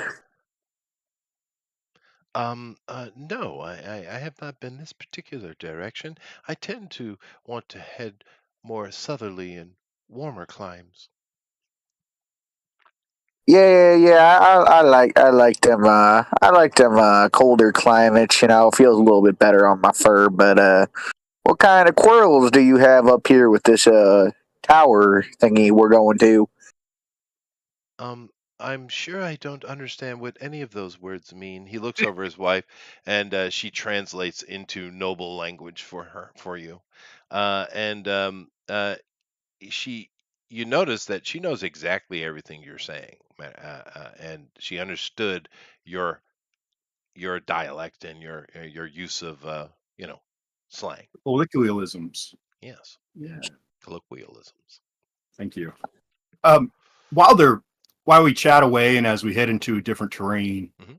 I'm going to reach back into my brilliant brain, beautiful, brilliant brain, Hmm. and think of the rumors that I know of the foul creatures that would inhabit such a terrain, and be sure to keep a watch and notify my fellow travelers what to look So for. you form a parlay. All right. Like a Uh, rumor. What's the rumor mill about this about the bugs and well, the monsters in next this 2 day terrain? stretch that you got is going through some pretty rough territory. The road ahead, there is a road, and you guys are on it. So far, it's been fairly Romanesque in its quality. It does reduce when you get into the mountains. And the next 2 days is you guys need to be on your game because it's in between civilization. You guys are heading out of civilization up into the tower. But the that additional couple of days around the tower are much better, right? Not only because it's deep in the mountains, therefore less things anyway, but this is kind of that between. You're coming into that between area. This is where the danger lies, and you guys knew this from the beginning. So you need to be on your guard. Speaking of that, the day ends and you make camp. Dinner is prepared, and you find Puffin that the Baroness is taken to wanting to help you. Do you Cool. refuse her assistance or do you accept it? Well, I will let her help. If she wants to cook, that's her business. Fair enough. And you guys have your meal and your normal conversations. Who is playing the lyre? It's got to be GOP. Sing us a song. Corny tip. Not too, not too loudly. No, no, no, no, Not no, too no. loudly. No, sing us Oh, a okay. song. Go ahead. Go ahead. I'll sing you a song, I'm the Letterman. No, I don't know. I wasn't prepared for this, and I've been coughing all day. That's fine. Yeah. All So right. you're entertained by the Dwelf Mhm. and his wonderful singing and his some sack under his kilt that he keeps banging, and it somehow tings like a bell. Um, but nevertheless, it has come to night. Of course, the Baron and his wife, as usual, bed down in the carriage. You guys bed down around it. What is your watch? We're going to need ourselves three. I'll do first, and can I prep a spell for my that should hopefully last for most of my watch? I would think so. Yeah, it would last your entire Okay. watch, I would assume. Yeah. Okay. Then I am going to have a healing spell ready. So it's 750 EP Hmm. to heal 50 LP by touch. Okay. So Actually, I'll do 1,000 because it's my LP is 53 total. But so what is yeah. your amount that you can do? What's your casting time there? 500. 500. So So you I got to can. do it twice. Okay. No Mhm. problem. I roll a d12 and you got to beat me. So let me go ahead and do it. Okay. Let's do the first one. I rolled myself a 7. Beat me. Okay. So for this, what am I rolling again? Well, it depends on your character. It's going to be Okay. anywhere from like a D8 to, well, Bill has a D20. So So you just are look on the back of the your male. character. Look at your harness dice. I think yours is 3d6, if I recall. My harness dice is Yes, it is 3d6 Yeah. 3d6. plus 3. So okay, cool. So I'm gonna roll 3d6. Hmm. Gotcha. Pull See, I this did up. read Dave. That's good. I'll I knew roll I that. knew you would. Yeah, of course. 9. I don't even see your roll. Well, there it is. So you just beat me. You probably had a couple of bonuses in there as well. You have to look under your spell bonus, your action, the dice you get pluses. I'm sure you had a couple. So you succeed. Do it again. I think he has a plus trace. +3. Yeah. Another. Okay. So you got another 7. So I'll Yep. roll 3. I'm gonna use these die this time. So I they go like better on the background. I like the purple ones though. They're nice. I like the Yeah. they're good, but these go better on the background than the So other that's a ones I had. 16. You do get +3. So sweet. So you have stored yourself 1,000. Anybody else want to do this? Yeah. Yes. Okay. I will. Come on, load. Sleepy computer. I apologize for the wait here. Tower, quit breathing in your mic. Oh, I'm sorry. I didn't realize it was that close to my face. Okay, Bill, you're good. Do you want to do it again? If I'm during my watch, or Yeah, I'm are you assuming gonna... you do it just before your watch. Right, GOP's doing right. first watch. Who's doing second? Who's doing third? I'll do second watch. Puffin's got second. Who's doing third? I guess Bill. Okay. And tower, because we have 4 people. I'm Yeah, nocturnal. but I don't need to. yeah, you're only doing 3. It's enough. The lady gets her beauty rest. So very good. So what I'm going to do is I'm going to roll a 6-sider. 1, 2, first watch. 3, 4, second watch. 5, 6, third watch. Let's see. First watch. Early. Nice. It's a me, everybody. It's a you. All right, so let's get ourselves into a little bit of combat here. Now I can go back and because I don't want to interfere with too much of this thing, but there are a couple of blue texts I will read. So I will do snarling in the dark, and then I think I won't do much more. But here, let me do the blue text. Both moons, known in Ventara as the twins, Alavar and Lilith, are not rising until around 6 a.m. So there is no moonlight. Around midnight, a shriek splits the night. So, what you guys need to do is everybody needs to make a surprise roll. Okay. Now, yours is going to be a little bit different than the sleeping people. Okay, so let's do the sleeping people first.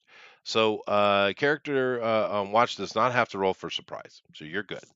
Rolling for surprise is done with a 2d12. Okay, and you guys will be surprised on a 1 through 19. So, you're sleeping though, so it makes perfect sense. So, Tower, uh, Puffin and Bill need to roll me a 2d12 and get higher than get a 20 or more. Go ahead. So you said this happens at midnight?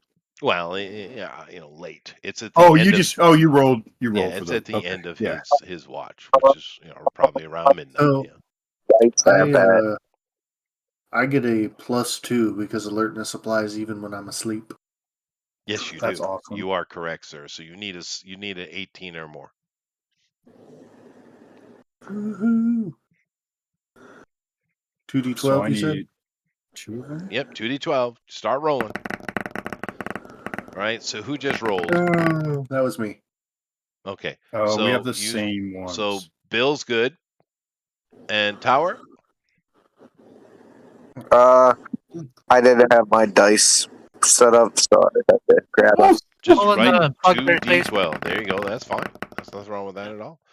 So no. So 2 of you are not surprised. Now, Bill, because you are lying prone, however, this first round is you getting up. So you're not going to be able to act in the surprise round, but you're not surprised. The other 2 guys can't do anything this round, and next round they have to get up. So effectively they're out 2 rounds: the surprise round and the waking round. So we're going to do 2 rounds just between us three. Okay. First round is just going to be you and me, GOP. Okay. You're not surprised. However, screeching out of the dark, from out of the surrounding darkness emerges several gangly, grotesque creatures, about 3 to 4 feet tall, so your height. Their eyes glow yellow with a hatred for all good things. What are you gonna do? Well, my character's excited because he's been jonesing for a fight. So, Well, because he's Scottish and all. mm-hmm, We're in our exactly. mountains now, and of course they bed down for the night. And goblins! Mm-hmm. Well, my character would never have had his weapon put away because he's on watch. No, of course not. So, You're not. This is not a surprise round for you. This is a normal round for you. So no, I know. yeah. Okay, so I am going to. Are they within range of me to go at them? They are charging in at you. Yes, they come running out of the dark, screaming at the last moment. So they're in full charge at you. Yeah. I'm gonna go charge at the biggest grouping. Are they all in one group, or are they all spread out? You only see 2 of them coming at you. Okay, because I You do hear have more, infrared. though. I have infrared vision up to 45 feet. So. Oh, okay, that's we right. have- You guys do have that.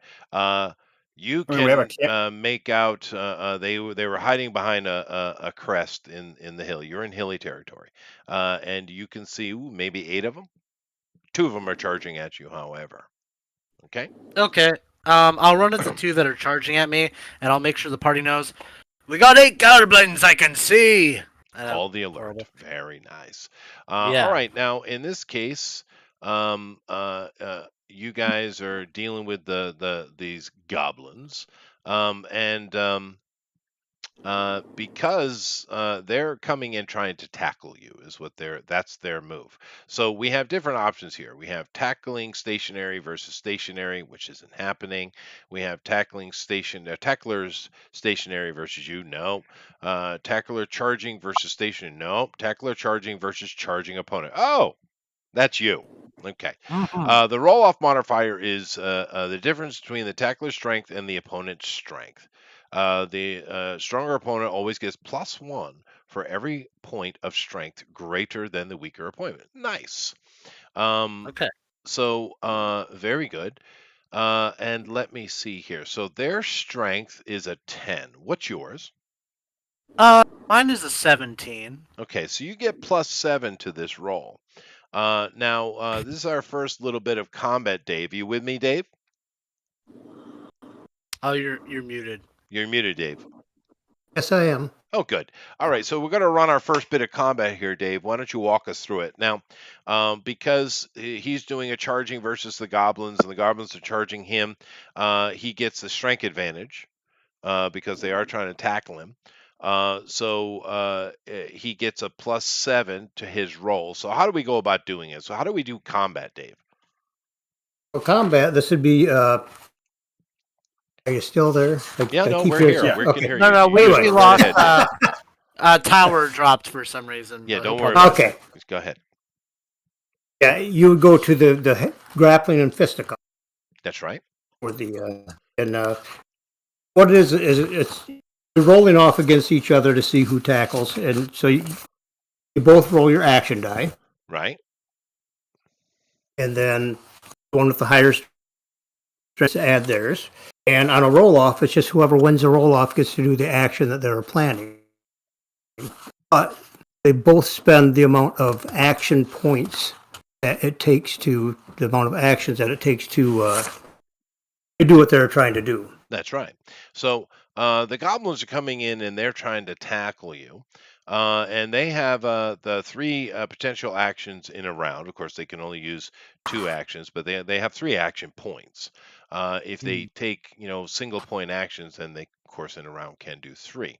But they are doing tackling. So let's go take a look at that. So you get +7 automatically, GOP. So that's pretty handy. But we are looking under that, so let me go ahead and get it up. Here we go. So we are doing. It's not listed. This is a special thing, I guess, for this particular encounter. However, they all seem to be pretty much one, or maybe it would be two because they're trying to. What do you think? It's not listed under grappling tackle. Is that cost one action point, or is that cost two, Dave? It would be. That's a good question. Let me get to it. It's not listed under here, so under grapple.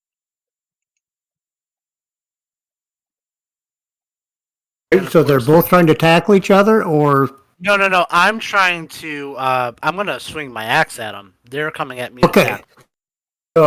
So if you're swinging the axe, then it's going to go after. What type of move are you going to use with your axe? Are you swinging it, or are you doing a chop? So I've got my action rate says 3-1. So I am going to just try and get the maximum amount of attacks in as I can. Cool. So how? Yeah. So With, just the with your basic- battle axe, it's to everyone. Oh, it's to So- everyone. Okay. Right. So, that means I'll basically be able to get because I've already moved and that was 1, right? So that's one. I'll basically be able to get 1 attack in then. So Am I now, correct? now let me understand how this works, Dave. So his action is to move. Now, can he move and attack with the same roll off? He can if they're within the his movement rate. They are. They are. So okay. So you Okay. can burn those Yep. 2 points. Therefore you can do a moving attack, is what he's saying. Good. So that costs you 2 points, and then of course you have one more later. So do they. So all right, there you go. So you're doing your move and your slash, I guess it would be. That's your roll. My guys are trying to do a tackle. Okay, so they're moving in, so it's the same thing. You're both spending 2 points, 2 action points. Let's go ahead and do our roll off. Now, my die is a D7, and then they get +1 for their actions. They get to add +1 to their roll. So basically, that's a D8 -1 +1 minimum 2, right? So let me go ahead and make my roll. And yeah, I could put that in there. Why not? Okay. So I got a 3. I rolled a 3. Okay. Yeah, because 4 -1 is 3 +1. No, yeah. So I got a 3. Therefore, you probably going to beat me because your pluses are already better anyway. But go ahead and make your roll. All right. So I'm rolling my action dice as a D10, right? So that's what I'm rolling for this then. Is My that your action dice? Yeah, D10 Okay, is cool. my action die. You get It says +7 total modifiers. Well, you're not Yeah. wrestling, so you don't get that +7. I'm sorry. Oh, So okay. you just get your normal pluses. Go ahead. Okay, so I'm going to assume that's the combat proficiency, which is a +2, and my reach bonus, which is a +3, right? You have your total modifiers. Yeah, at my the total front. modifiers is an 8. Yeah, And so then- plus plus 8. 8. So there you go. And then So roll said a I 10, got a add 8. +7 because he was charging at me. No, and I you was don't. running- You don't. Oh, no, I don't? Because Okay. you're attacking with your axe. You're not doing tackle. You're not doing grapple to grapple. Okay, fair enough. Yeah, there you go. So Um, you get +8, and all written on the all right. character sheet. So, and now it might take a little bit of detail in character creation to get that number. What you got it, right? Yeah. So go ahead. Until you like increase one of your attributes or your skill, that number's solid.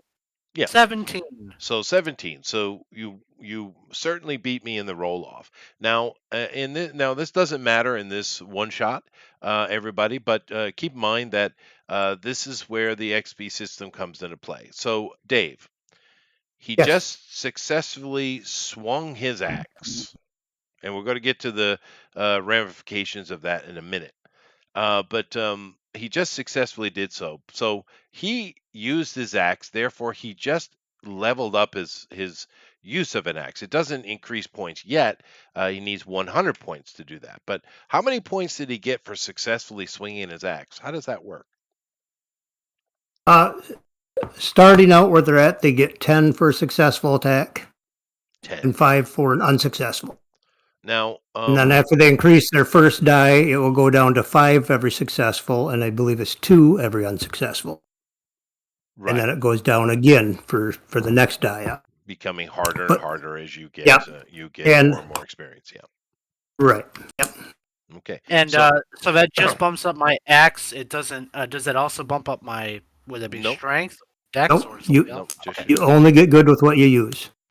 so Okay, fair enough. now, of course, that doesn't do anything at this moment.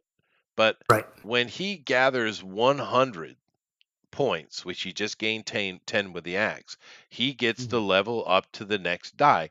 And he's sitting at a D10 right now, Dave. What's the next die above D10? Would be a D12. A D12.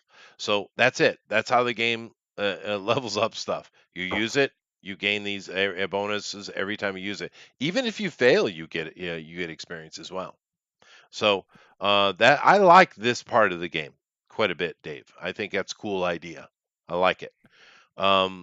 It's kind of reminiscent of some of the older systems that, when you used an ability, you got experience for it specifically, but they didn't apply it directly to the skill. It was just general experience.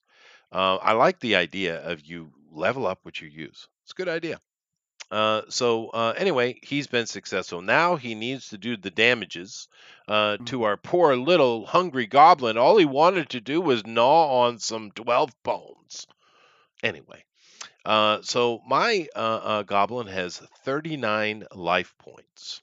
And as I'm looking at them, although they do have that infrared vision, which is kind of nice, and they also got animal sight, which is kind of cool, they have no armor because in this game, monsters are monsters, right, Dave? Correct. Yeah. So there's no armor here, no protection. In this game, baby, you better have armor on every bit of you. Because this game will, if you go, can wizards wear armor, Dave? Yes. Oh, Yep. whew.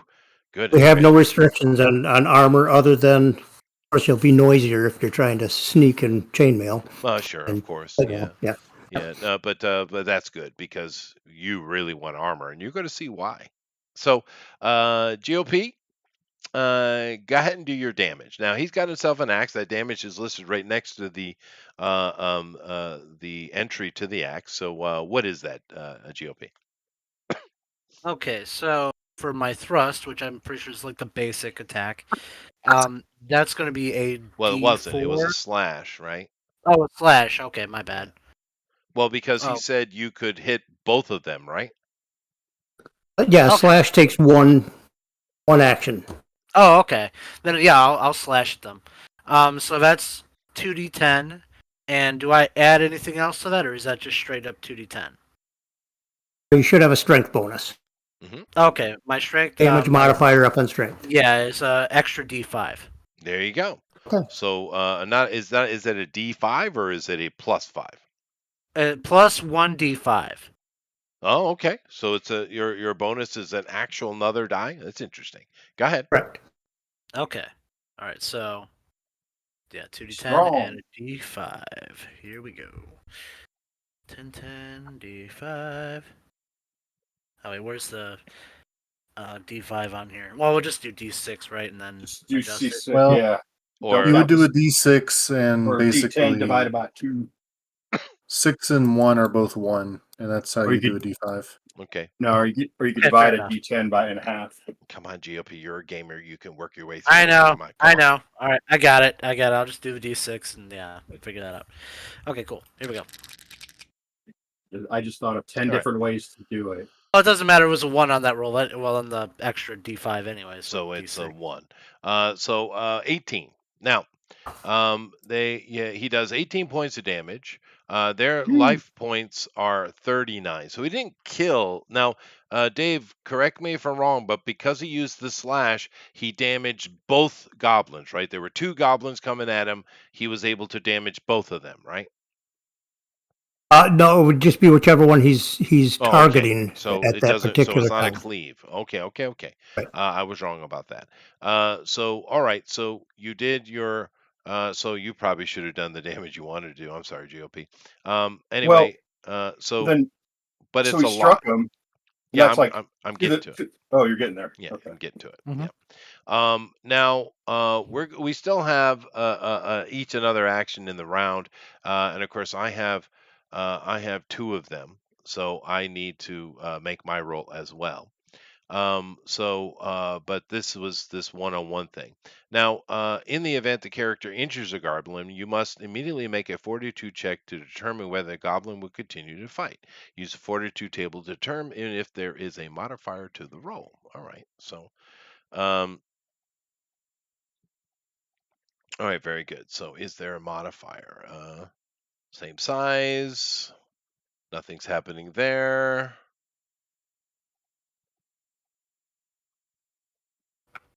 So it's not 3 to 1. So nope. So I just rolled 2d12, and I need to get less than under an 11. So let me go ahead and do. They are cowardly creatures, are they not?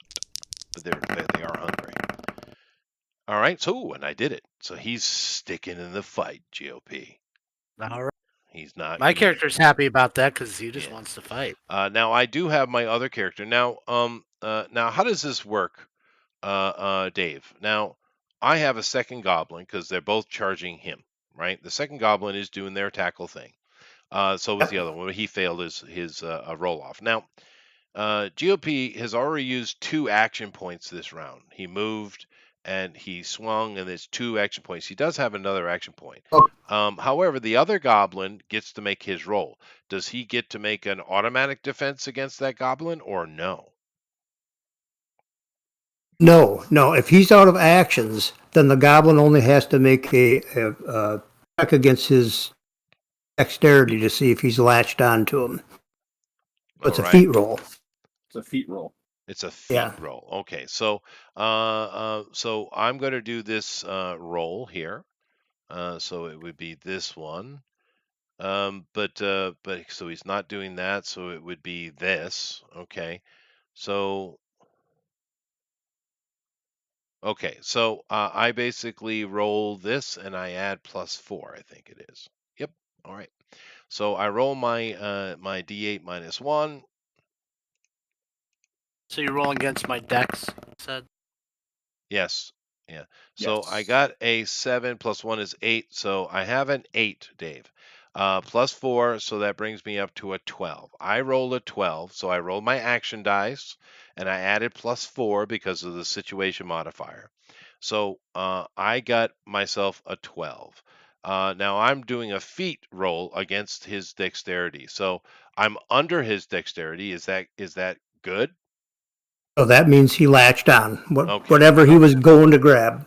All right, so there you go. So I have come in, and the goblin has grabbed a hold of you. Now, it doesn't say anything in this roll write up, Dave, at all.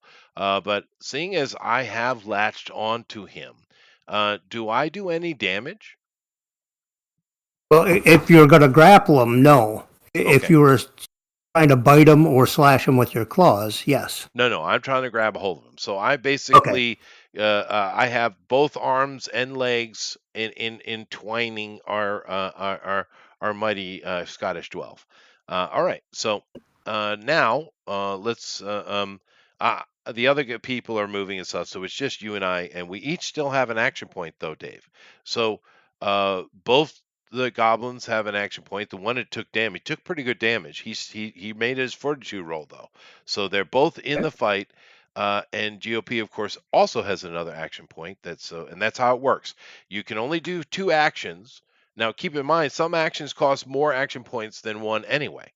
But it doesn't matter how many action points you have. You can only do 2 actions per round. But seeing as everything they did still leaves them with a single action point, we go back to the beginning and we finish it up. So the round isn't the turn isn't technically done, or round, or I don't know the terminology you're using. So how do we deal with this though? Because I got one goblin wrapped around him. I got another goblin who is, determined now, and he is grappled. So what happens? Everyone's still got an action point though. How do we deal with it? Well, you deal with it. What are they going to do? Okay. What are they going to try and do this round? And then they do their roll off. Okay, well, let's do that. Okay, now I'll go ahead and go. I'll go first, GOP. Okay. The goblin is grappled on you. He is going to bite your neck because why not, Mm-hmm. right? The other goblin is he's going to take a bite out of your leg because All he's right. mad. How dare you? You almost killed him. He has a That's mother. true. Can we Okay, call that Goblin Nibbles? you should. You should call him Nibbles. Nibbles 1 and Nibbles 2. So I'm that's what I'm going to do. They're going to take a chomp out of you since you are grappled. Now, what are you going to try to do? I'm assuming, Dave, the only thing he can do is get out of the grapple, right? Correct. I mean, he can try Or to his punch arm. one, whatever he wants to do. Yep. Are his arms free? Has he got them No, around they the are waist? not. No, they are not. He is wrapped up. Okay. Literally, the goblin has his arms and his leg wrapping tight around him. He's literally is wearing a goblin coat. Headbutt him. You could do that. Kick him in the dick. So what are you You gonna can't. do there?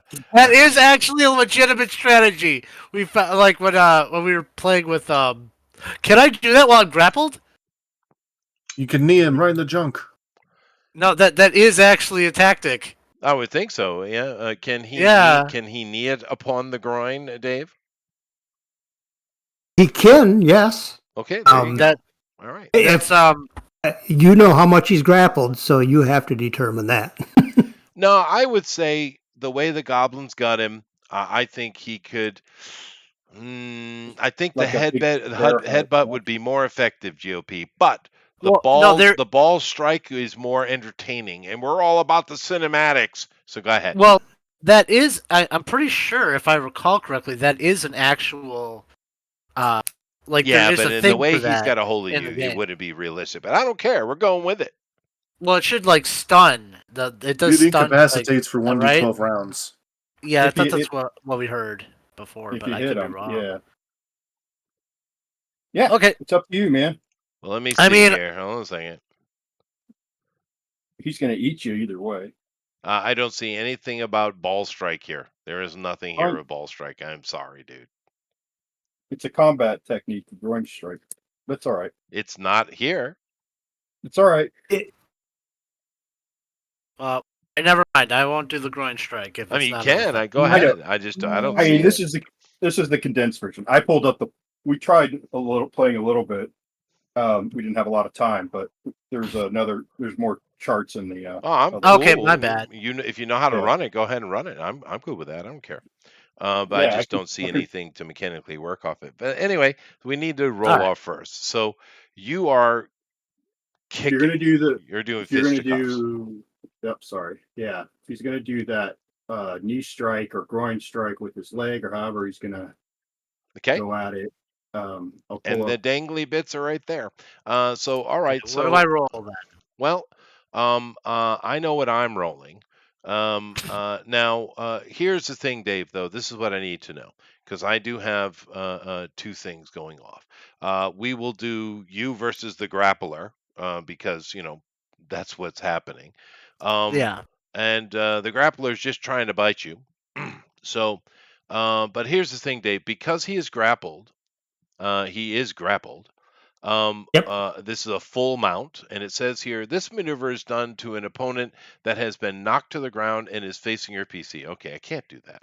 So I guess you are on the ground then, because Well, I that didn't have. successfully did it. You could Okay. also do the back mount, like where he jumps on top of them. But if you're doing that move, there's whatever. He's trying to ride you. Yeah, just go ahead and go for it. I'll pull up the strike. Well, I kind of had the idea that he was latched onto the front of him, so that would be full mount. Because we were running at each other. You were. Head on. So he did the full mount. That's okay, everybody. We're working through this. We're trying to understand the system. It was a full mount. So this maneuver is done to opponent. So you are on the ground. That doesn't mean you can All still right. do what you want to do, though. You can still do what you want to do. The roll-off penalty represents the opponent using their legs to keep your PC from the full mount. Okay. Be as successful, To escape, you must win the roll off using strength differences. You're not trying to, though. You're just trying to damage him.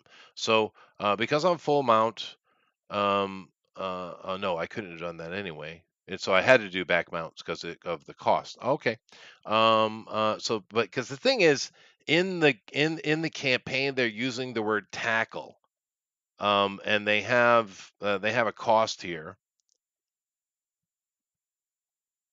and I used that, and it only cost me 1. So I guess this is a special thing. It's coming from the expanded rules. Okay. So you are not full mounted or back mounted. You are tackled, and it doesn't tell me what that does though. What does tackle do? You think it Makes it does? very inconvenient.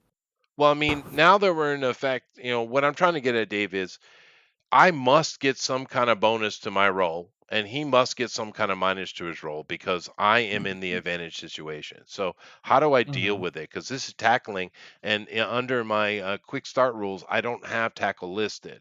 It sounds like you have a lot of other things in the expanded, which is cool, but I don't have access to that information. So, um, what is the disadvantage for GOP in this role? In this role, what their intention was in the quick start is they're tackling them and they're trying to drag them off. Right. Mm. Yeah, I So understood it that. wasn't about being a full mount or a back mount. But yeah, what he can do is he can either try and break free at this point since he's kind of all wrapped up, or Mhm. I guess he could try a headbutt. That's Yeah, Or, I'll or the groin shot, go from but with and the that's way it is. fine. We're going to let him do that. But what I yeah. need to know is what negatives does he get, and what positives do I get? Because I don't see that listed. Well, that's where it comes in the grappling to the strength difference. Oh, so At it's this just point, strength. Okay, but he's not yeah, resisting. He's not trying to escape. Yeah, you know what? I should just try and escape just from basically what we're doing. That make But more sense. I mean, the groin strike is listed as a -3 to your roll off. Yeah. Well, I was gonna So, say, yeah, if we were going off of what you were telling us about, Yep. that strike, right. then okay. But if we're just doing like normal stuff from what we have here, then I'll just contest his strength roll. That's Yeah, so fine. just do an escape. Okay, so you Yeah. I get know. +7 to that Simple. Yeah. roll, but You always, because he has you locked, let me just check it here. He always, gets a you always bonus. got to make Okay. it more complicated. Well, I'm not trying to. Right. I'm trying to understand what I'm No, supposed to roll. that's on Um, me. I Right. brought it up. yeah, yeah. And Yeah. So go ahead and make your roll with a +7. I get Mhm. a +4 to mine. Okay, so let me go ahead and make my roll. It's a D8. So I get that's a 2 plus 1 is 3, and then I get 4. So I got a 7. Okay, so I roll my strength die is what die then? Again, I'm which die am I rolling? Am I rolling Well, you a roll your D8? action dice, and Okay, you my add action dice. Yeah. whatever your action dice bonuses are, because they're written Okay, so down, my and then you action add 7 die. on top of that. So wow. Okay. since you're not using a weapon, you'd use your fisticuffs Right. action die. Yeah. Okay. So all right. So And for D8 and yeah, then for your all right character, it is a plus D8. 7. You said right because Yep, he's got 10 strength. I got 17. that's right. Okay, D8 plus 7. Gotcha. All right, cool. And Do yeah, that. Here we go. Oh. and you Oh have no. a 1d5. Oh, I do. Oh well, I'll use that then. So that's your strength Oh, that's modifier. for damage. Oh, that's for Oh, damage. for I damage? apologize. Never That's for mind. Sorry, damage. damage. Correct. Okay. So it doesn't matter. Causing He problems. wins. Yeah, just causing trouble. He wins anyway. So, Hmm. I got a 7. You got an 8. So therefore, you are able to break this goblin's hold off of you. He falls off, lands to the ground, failed. Right? Okay. No, sorry, you are on the ground. I'm Yeah, already you're on the prone. ground. So you push him off of you. All right, and he fails. Now I need to make in a feat roll for the other goblin who's just going to chomp into you because he's mad. Right? Yep. So I got to do my feat roll again, and basically that is my action dice. You have Um, to meet or beat his dexterity. right. Oh no, I thought I had to roll under it. I, No, I, yeah, I have to roll right. under it, right? That's no, it is. I think it's meet or beat. I think we were wrong, but I didn't feel like going back in time and changing stuff. Why bother? Right? Dave, Let's I'm just doing a feat go roll Right. to bite him. How do I do it? You're doing a feat roll against dexterity. With where it's at, you would decide what the difficulty was. With what it's doing, which should be easy because he doesn't Because he's have prone, so anything it's left. easy. So it's just 2d10 against your dexterity. Now, is it equal to or less than or greater than the opposed dexterity? Equal to or less than. Oh, That's what I I'm thought it sorry. was. My Hey, Bill, I read the rules, Bill. All right. I just Okay, my wanna make dex is 16. sure you're paying So. attention. Okay. And of course I get my plus as well. So all right. So I roll. I am definitely under it. So he's able to get his bite off. So now we do his damage. Well, see, But now we're going to come I'll into bring up armor though. So I didn't do a the cold shot. So this is just going into a torso area damage. And my bite is a 1d5, and that's it. I don't get anything else. So that's a d10 divided by 2. So let me do that. All right. So I did 2 damage to you. Okay. Okay. Now this is how it works, everybody. The goblin had no armor on, and he just took it. But I'm pretty sure GOP is wearing torso armor. I just did 2 Yep. points to you. Mhm. And I are you had wearing? 21 points of torso armor. Yeah. Well, no, I think you have 21 of torso health. I don't think you Oh. have 21 of arm. I think your armor is Oh, going to be a okay. That's different how it number. works. But however, this isn't automatic though. He needs to make a roll. So, Dave, how does he roll to see if his armor actually protects him? If you go down to the bottom of your sheet, under armor and shield, you'll see under torso, whatever you've got for your torso, it's a breastplate leather. Mhm. So you roll a d24, Okay. and that would be piercing damage because it's correct. So you've got to get a 10 or under to protect you. 24. Gotcha. On me. So 2d12, right?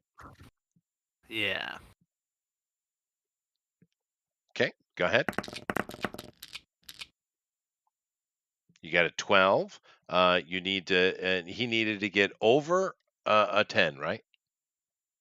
No, he need to get 10 or under. Under. Yeah, No. under. So therefore, the armor does nothing. Okay. Yeah, So his that's how it teeth pierce works. through. So the teeth pierce through because he's mad. You take 2 Mhm. points of damage. So tell us, GOP, what is your total life points? My total is 53. 53. So you're now down to 51. All right. Okay, and I took 2 points of damage to my torso. You did. Correct. All right. So that brings it down to 19 there specifically. Now here's a good question since we're at it, Dave. Since we do have called shots and the hit points are split between the head, the arms, the legs, the feet, and the torso. Um, he only has, as listed in his character sheet, he only has 21 health actually in the torso. Now, if I keep just not doing cold shots and just keep hitting him, and I knock that torso down to 0, what happens? Because he still has half his health elsewhere. Right, but it'd be considered that he would be to the point where he just wouldn't be able to function properly. So therefore, he's not KO'd. But if you reduce any Yeah. one section, I know the head is special, but if you reduce any one section, you basically take that out of effect. So an arm Right. would not be used, the leg could not be used, the torso would be basically exhaustion. Right. Okay, cool. All right, that's good to know. All right, good to know. Thank you. That's one of the questions I had when reading the rules, actually. All right, so that is done. All that round is finished. All the action points have been spent, and the actions are appropriate to them. Now, Bill is not surprised, and he's getting up, but no one's coming at Bill. And yeah, so everyone's been alerted. It's the next round now. Bill, you can move and get into combat. He is within that 10-foot range of yours. So he's just, he's right there at the camp. He just was awake and paying attention. So you can get into combat this turn, Bill, and the other guys, all the rest of you have to get up. So everyone's getting up, but Bill and GOP are involved in combat. So now I want to do a couple of things here. I'm going to run the combat again with those two, but the other guys are just getting up. But Dave, if I wanted the people, now these two guys are directly in combat, so I personally think they wouldn't get a roll. But the other people who are just waking up and getting up and trying to focus on what's happening, can they make like a kind of an awareness roll? I want to see if they notice something that's going on. We don't have an awareness. The two that have the alertness, They do have alertness. right, would perceive a lot better than somebody without. So they would get a If you, plus. yeah. I mean, I see. it's kind of an OSR game too. So it's like, if a character is alert and that's their nature, they don't, it's just that's their nature. Yeah, but that's That not. I'm doing something specifically stealthy. Okay. Yeah. So that would not apply. So the two people with alertness, one is in a fight, so he's busy. The other one would be Puffin, I believe. Yes. So That's me. yeah, Puffin. So what I need you to do is I'm going to say this is a difficult roll. So how does that work? Let's take a look at it here, where we're making feat rolls. Let me go back up to that. All right. So feats, and there's a difficulty chart here. So let me see here. Gotta find it again. Oh no, I guess that must be before all that stuff. So let me see where the feat rolls are. I know I saw a chart. Page helps. Page what? Say that again. Page 9. Page 9. Okay, I'm heading to it. All right, page 9. Nope. Not here. Is that in the player's guide? No, it is in the Oh, okay. the one for the AG. Wait. All right, let me head over to it. Okay. Here we go. Oh, yeah, there it is. Yeah.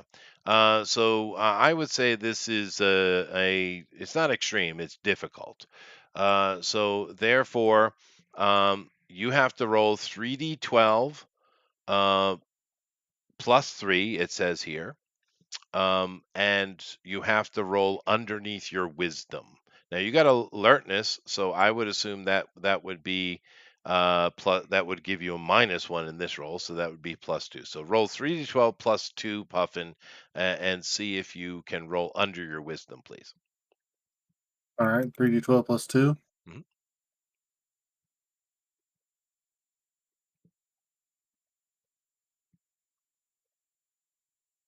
Okay, give me 1 second. Okay. Get this 3d12 plus 2.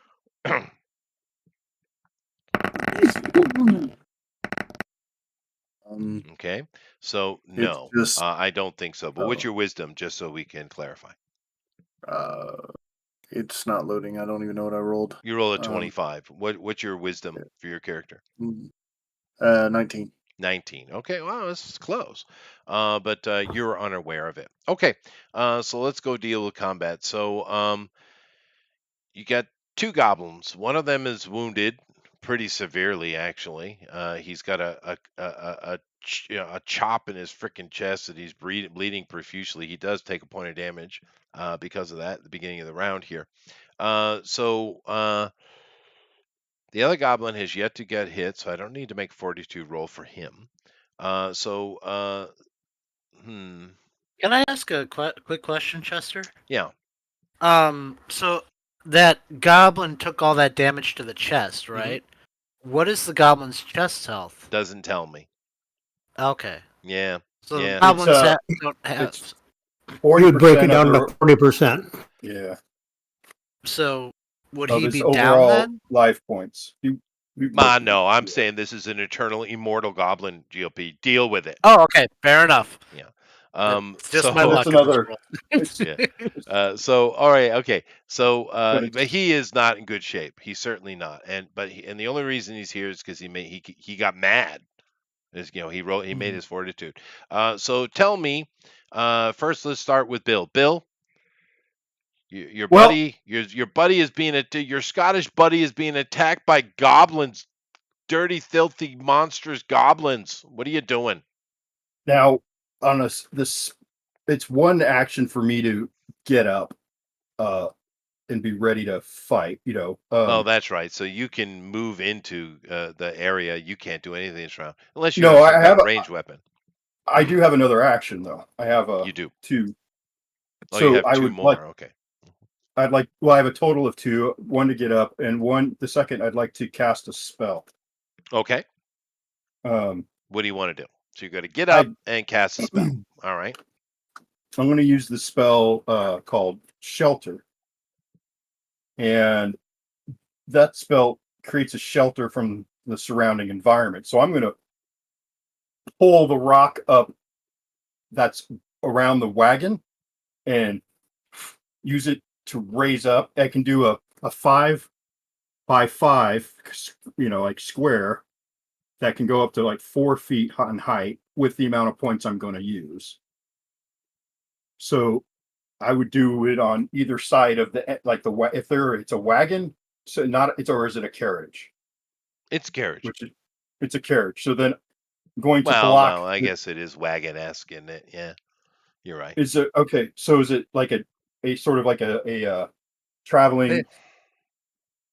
Where is like the door at the back? Where is there door on either side? Is it a covered wagon? What's the? It's more like a covered wagon with a makeshift door put in the back. Yeah. He doesn't have carriage money. No, he doesn't have carriage money. Yeah, you're right. He doesn't. But I was thinking, is it like a traveling, like when I worked at the Renaissance Festival, people pulled these wagons that were reminiscent of old European ones, where like they had an it's a entrance in the back. canvas-covered gypsy wagon. Canvas covered. Okay. Well, then I will. Canvas doesn't really help much. It's not very defensible. Because even if I don't have enough to encircle it's taller than 4 feet. Or is it taller than 4 feet? Well, We are little people. No, Well, we're not. these They're are not humans little. you're transporting. Yeah. So yeah, the wagon is definitely taller than 4 feet, dude. I'd say it's probably 8 feet. I didn't know if he had enough coin to get something he could stand up in. I mean, that's. No standing. Yeah, but it's still 8 feet. Because a good 4 feet of that is off the ground, right? The other 4 Sure. feet is what you could sit in. So you can't stand up in top. You guys can. They can't. But it's certainly 4 foot off the ground without question. Would that be like a short bed truck or a long bed? Bill. I'm just saying, if it's 5 feet, if it's larger than a 5x5 room, then I have to come up with a different idea. Chester, how many spokes are in the wheels? You need to come up with another idea. What's the weight capacity of this thing? Of a southbound swallow. Yeah. What sort of wood is African it made out or of, European? Chester? All right, I'm just gonna try. I'm gonna put walls. Is it African or European? Right, That's what I exactly. just said. It's faux teak, GOP. Faux teak. I'm gonna His favorite color is I'm gonna yellow. continue with what I said. I'm gonna throw as much of a barrier between the foes and the people we're supposed to be guarding. Sure. Okay. So the first action for you is to stand up. Now, Dave, I'm assuming he can't stand up and cast the spell in the same action like he could move and attack, right? No, he can move normally and cast at the same Oh, time. well, there you go. So you can do it, Bill. So you're doing. It's going to cost you. That's 2 action points, I would assume, right? But that's okay though. He can still do that though. Yeah, if it's moving and getting up, moving yeah, casting he just said it spell was. So yeah. you're standing up and casting your spell. And you only have 3 action points around anyway, right? I mean, 2 action points around, right? 2. Yeah. Yeah, yeah. Yeah. So no problem. So he's going to stand and cast a spell. That's what he's doing. GOP, what are you doing? You got this goblin off of you. You are prone, but you got the goblin off. You know, one bit you, and oh, it's a little sore. It's itchy. It's itchy. I'm going. Oh, that's not good. I'm going to, well, of course, stand up first of all, So move. and then, Yeah. yeah.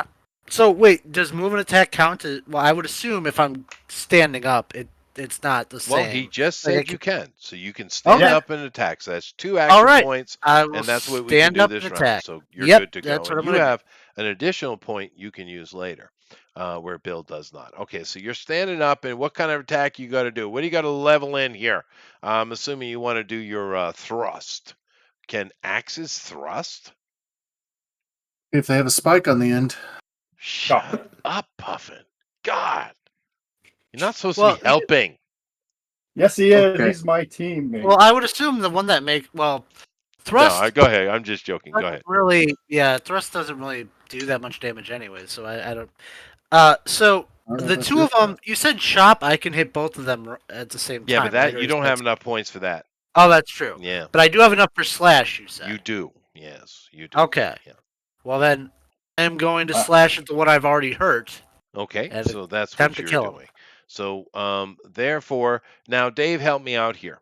Okay, because the goblins are focused on this one combatant, GOP. They're not focused on him, on Bill. Therefore, Sure. if Bill has to make a feat roll, right? Because he's not rolling off against me. I'm not engaging him. Oh, Bill is Well- doing combat now? No, Bill I'm is casting casting a so spell, but I'm saying doing a he must have casting to make die. a feat roll because I'm not actually directly engaging him. Is this correct? No, he doesn't have to make a feat roll. He just has to make his channeling die No, well, sure, against sure. the channeling. D12 again. But because Yeah. I'm not attacking him directly, he doesn't need a roll off of any kind. He just needs to do his spell. Okay, cool. Oh, Correct. I'm rolling off against you. Actually, right. Right. You as the As DM. I'm going to make a roll. Yeah. So Yeah. so he's got to cast his spell, Dave. Now he has all the information that he needs to make his channel roll and cast his spell. Me as the AG, what do I need to roll to oppose his roll? How do I give him a difficulty? What do I do? The magic die that the AG rolls is always the D12 for That's both right. harness and cast. It's a D12. And do I add Yep. anything to it? Nope. Okay. Easy enough, folks. So here I go, making my roll there, Bill. I Okay. rolled a 7. Okay. Now he needs to beat this roll, Dave. Correct. He has to beat it. Okay. Because keep in mind, Yeah. feats are under, other rolls are over. So Sorry for the hold up, kids. no, that's okay. I knew the answer. I just wanted Dave to say it. Right. Silly goose. It's more official that way. It is. It is. So my casting die, or my channel die, for this spell is a D12, Mm-hmm. and I have a casting bonus of +6. Nice. Okay. So rolled a 7, so 13. Nice. So you beat me. Therefore, your spell goes off. So what is your spell doing? Go ahead and describe it. Okay, so there's a rumble, as the energy. Well, I'll cast the energy. It comes out of my hands.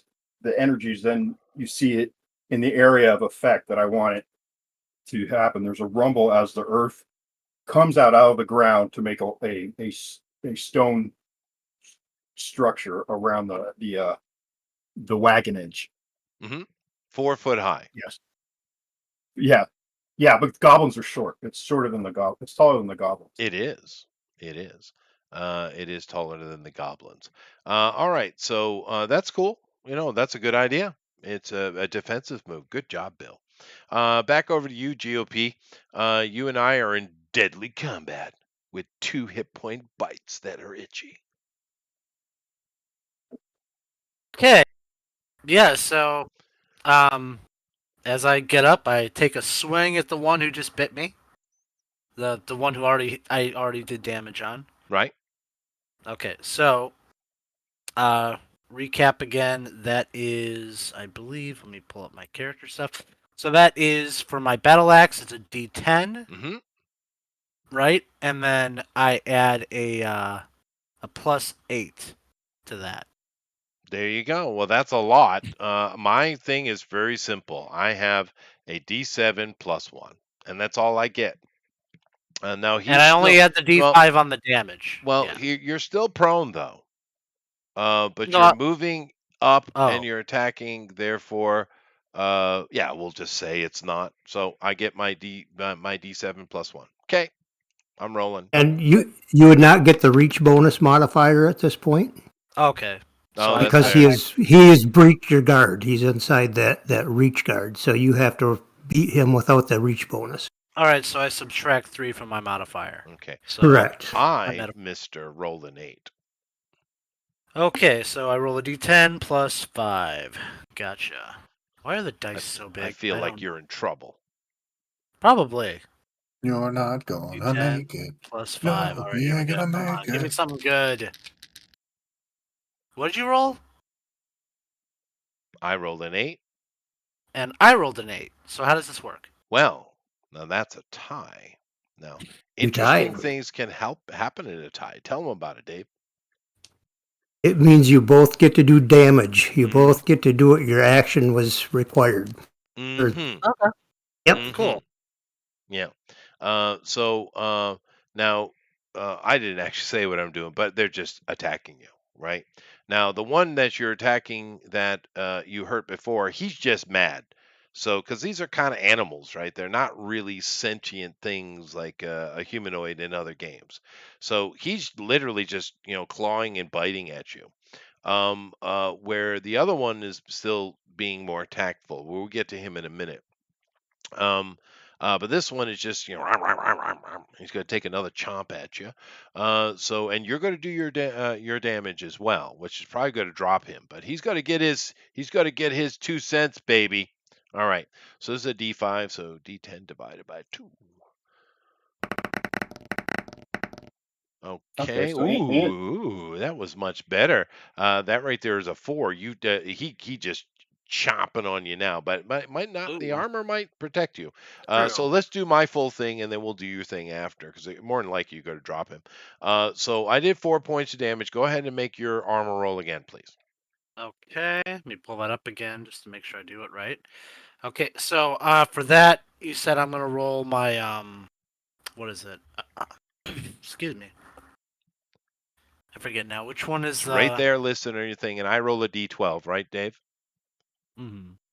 No. For the armor, you roll a d24, Oh, that's Yeah, right. D24. I know he does. and then Yeah. Oh, that's yeah, right. I don't for- roll anything. You're right. He rolls, and he has to be under that Right. number. So go ahead. I'm sorry. was the goblin biting or slashing with its claws? Biting. It's biting. Yeah, piercing. Biting again, so it's piercing again. Okay. Okay, so 2d12 basically. Gotcha. All right.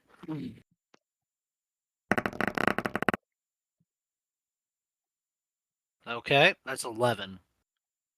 That's an Oh, 11. you had to get have to get a 10 or under, so you've taken the damage again. Oh, Okay. you're just taking goblin bites. I know. So that's What are they doing? that's weird. 4 No points of nibbles, damage. You're up to no. 6 damage from goblin bites. Mm-hmm. Did he Now, roll for That's in my to- torso again. yeah, gotta no, of do course a- he's not. He's enraged. Now hold on a second, Bill. Now Dave, in my situation with the other goblin who is yet undamaged, he therefore I haven't made a fortitude roll because he hasn't taken damage. However, his inclination is to run away. Can I do that, or do I have to? Am I required to keep him in combat? No, that's what's neat about being the game master. Okay, well, no, I You know? assumed that, but I just wanted to I wanted to Yeah. clarify it. I mean, Because things are not going to plan. Right.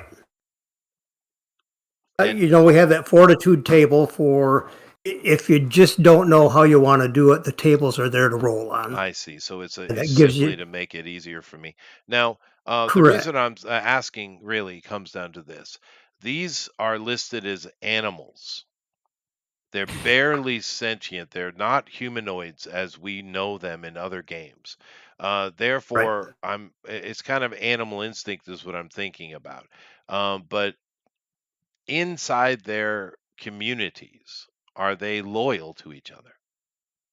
They are a hive creature like a bee or an ant. So they're not. So they've got a bit of a hive mind.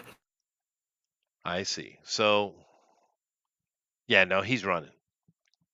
So The one that just attacked me? no. The one Oh, who the other just one. attacked you, I'm Oh, sure, is dead or unconscious. But the other one, he is fleeing. You can't do anything to him anyway. But he's just backing up and getting out of there. He turns around and runs. So go ahead and take your strike. Do your damage, please. all right. That's what I was waiting for. Wow, I keep rolling ones on those Oh, well, doesn't matter. Yeah, that's another 18. Well, Yeah. the same thing I got before. Yeah. So he is at -1. What happens, Dave, when you're at -1? I think I'll be dead. Just To Yeah. the torso, well, that's his whole life points. Beyond the yeah. torso, he's at Oh, okay, -1 yeah. total Yeah. life points. In this game, there's no death saves. There's no resurrection. When you're dead, you're dead. Ooh, I got something for you guys. Mhm. All right. All right. So you killed a goblin successfully and only took 6 points in doing so. You got scars, baby. But you can show the future with ladies those scars, though. When you're He's having your Scottish. dwell. He's all about. That's Yeah. right. Dwell fairly leaders. Pull up the shirt. There you go, lady. Go ahead and give it a kiss. I know. All right. So we got a dead goblin. We got one running away. And everybody is about to get into combat. However, there is no combat. So, what? In essence, we're still on alert, but we're not in combat rounds. Therefore, what do you guys want to do? GOP blood splatterer man um, was on watch. He successfully repelled the enemy. He killed one, made another one run away. Bill got up, cast a spell, putting a protection around the wagon. Good job, Bill. Tower and Puffin, what are you guys thinking? You saw this take place, so what do you guys think you should do? Puffin, Well, go that ahead. was right surprising. You need any help? You all right? Carriage okay? Like it all So was kind of a blur. So what do yeah. you I don't want anyone else's words. What is Puffin doing? Okay.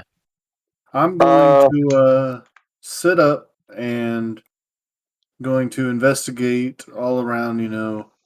Because it was about to be my shift anyway. So I'm gonna get my spear and you know make sure that the others aren't wounded, and if so, help bandage them up. Okay, so you're checking your party, which is going to lead you out of GOP because he is damaged. Tower. Okay, so in my pack, I have a tinderbox and a torch. So I'm gonna light a little campfire down and You already have a put a pot campfire. of. It's already Yeah, we already Okay, have expired. a well, campfire. in that case, I'm going to go into the wagon and get a pot of coffee and or tea and put it on the brew so we can have Ah, some delicious beverages. very good. So Tower, what is your character's name again? Beverly? No, that's Uh, not it. No. it was Riz. I'm Riz. Riz Ball Liquor? No, it wasn't that. It was what You're was it? wrong, but yeah, actually, I like that better. Yes, Oh I no, am no, Riz no. All Liquor. Thank you, Really? Chester. You're welcome. Thank you. I know me, my tower.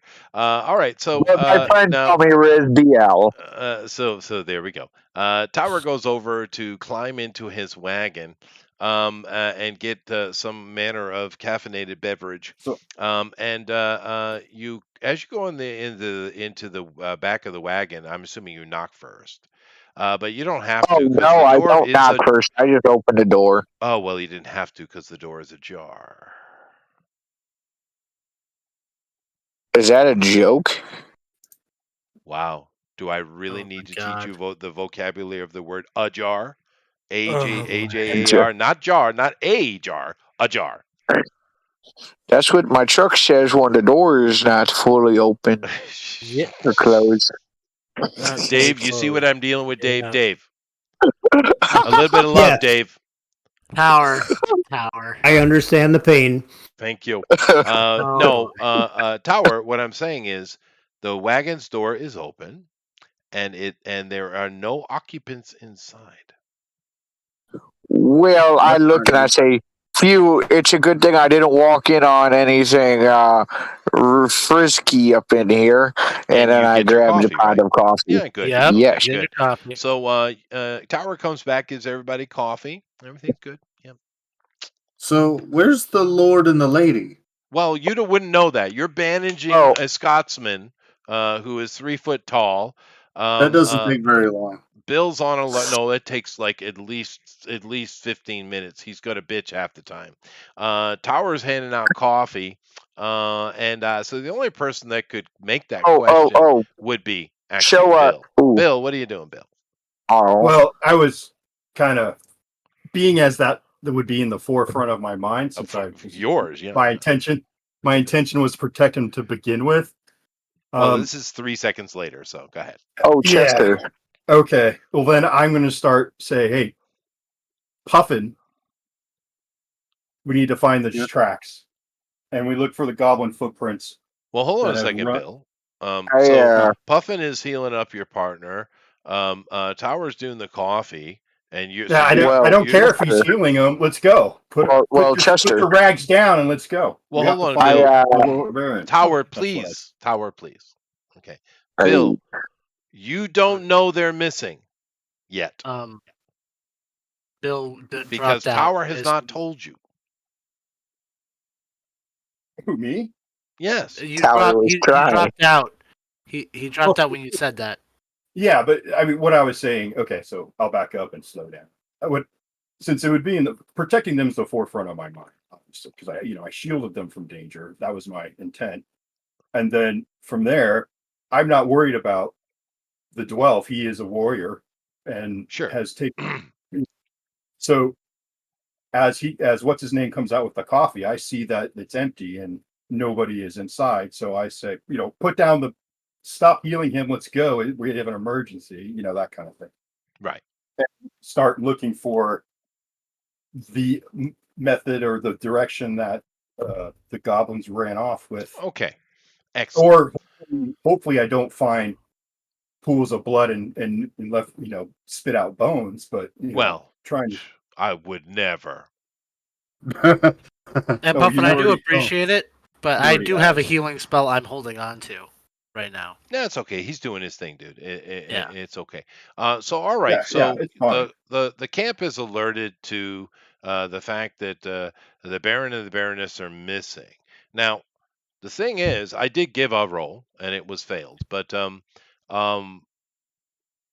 you GOP where you saw 8 goblins in front of you. 2 of them were attacking. 1 ran away, and all that heat signatures disappeared. You can't see them. They're probably behind the hill or something like that. But you know the direction they were. You know that. Yeah. Now, Dave, other than the goblins in front that they were dealing with, how would any of these guys go about tracking?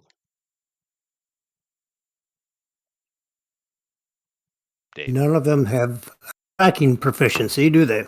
No, they don't. So they would get no bonus to try and find a track. They would just have to see if. Just do a feat roll. Whoop. What they could see, correct? And I would give them a difficulty. Correct. Therefore, this would be under intelligence or wisdom. I would assume wisdom if we're looking for something, but I could be would wrong. assume so too, but Yeah. I'm asking. So You could do it either one. I guess could. that would be up to you. Yeah, either one would work. Well, just for giggles, let's do intelligence. Okay. So we're going to do intelligence rolls because you guys have been alerted. Now it's serious, right? So you guys are going and looking around the wagon and trying to find tracks. Who is doing that? Who wants to make I'll the do roll, it. basically? I'll do it. I I have will. alertness. Yeah.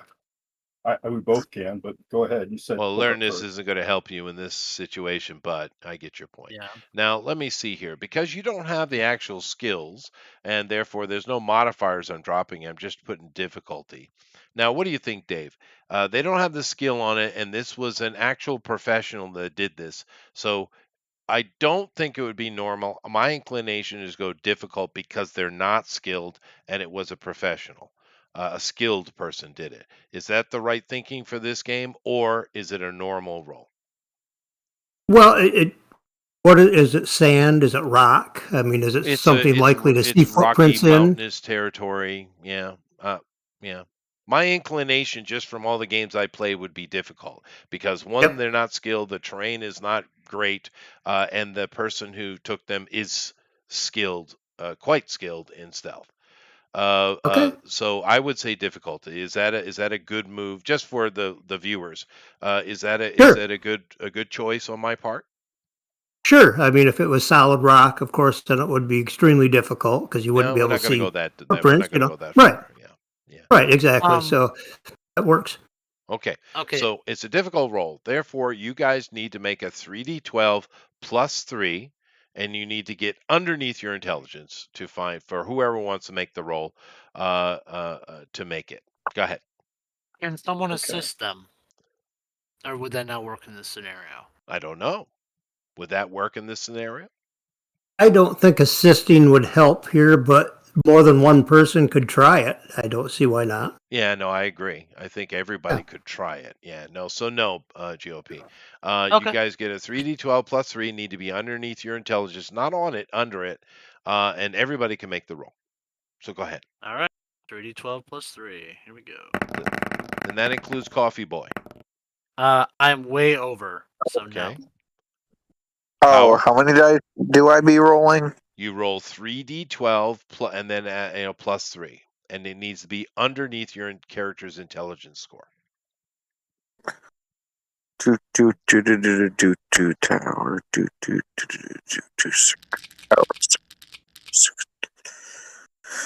So that would be, I'd imagine, a no. No. 5. No. What's your character's intelligence tower? I'm finding this out right now. My intelligence is 20. It needs to be lower or higher. It needs to be lower. So you were close, actually. Oh wow! I didn't realize it was that high. Was that Puffin? Yes. So did you roll under your intelligence? It won't tell me what I rolled. You got a 19. Nope. You clear the I have a dice. 15. Hey, the guy who Bill. cleared that's in here, right? Yeah, he is. Yeah. Oh. I wouldn't mind clearing your dice because it's kind of freezing up. I already cleared it. I'm clear. Go ahead, Bill. Make your roll, please.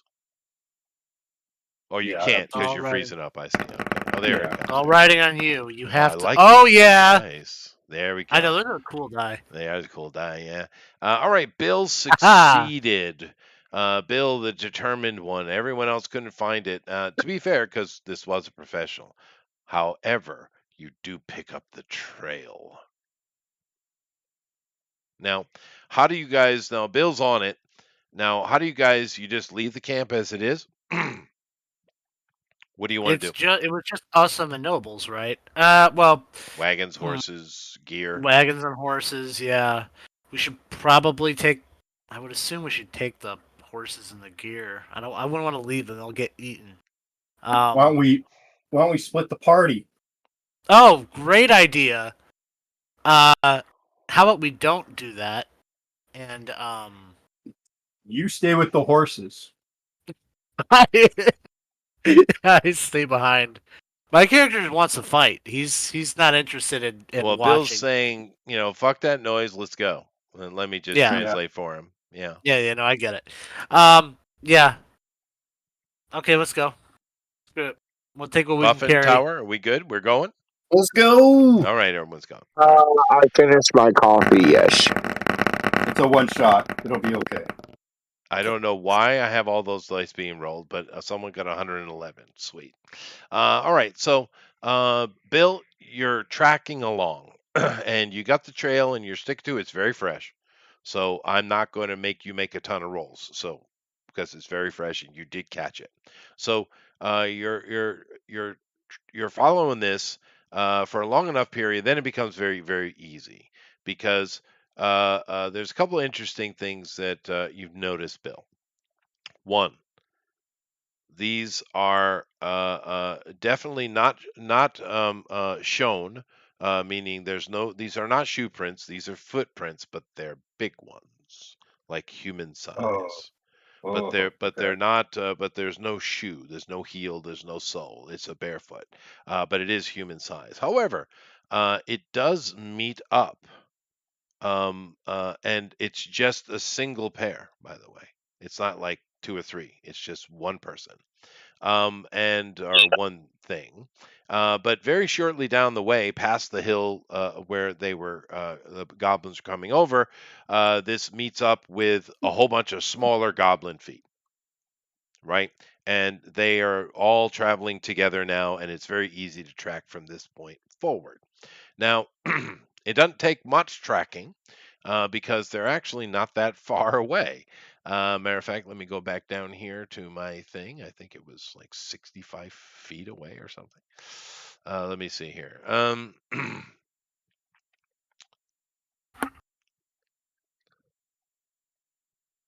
Okay, but okay, let me find it real quick.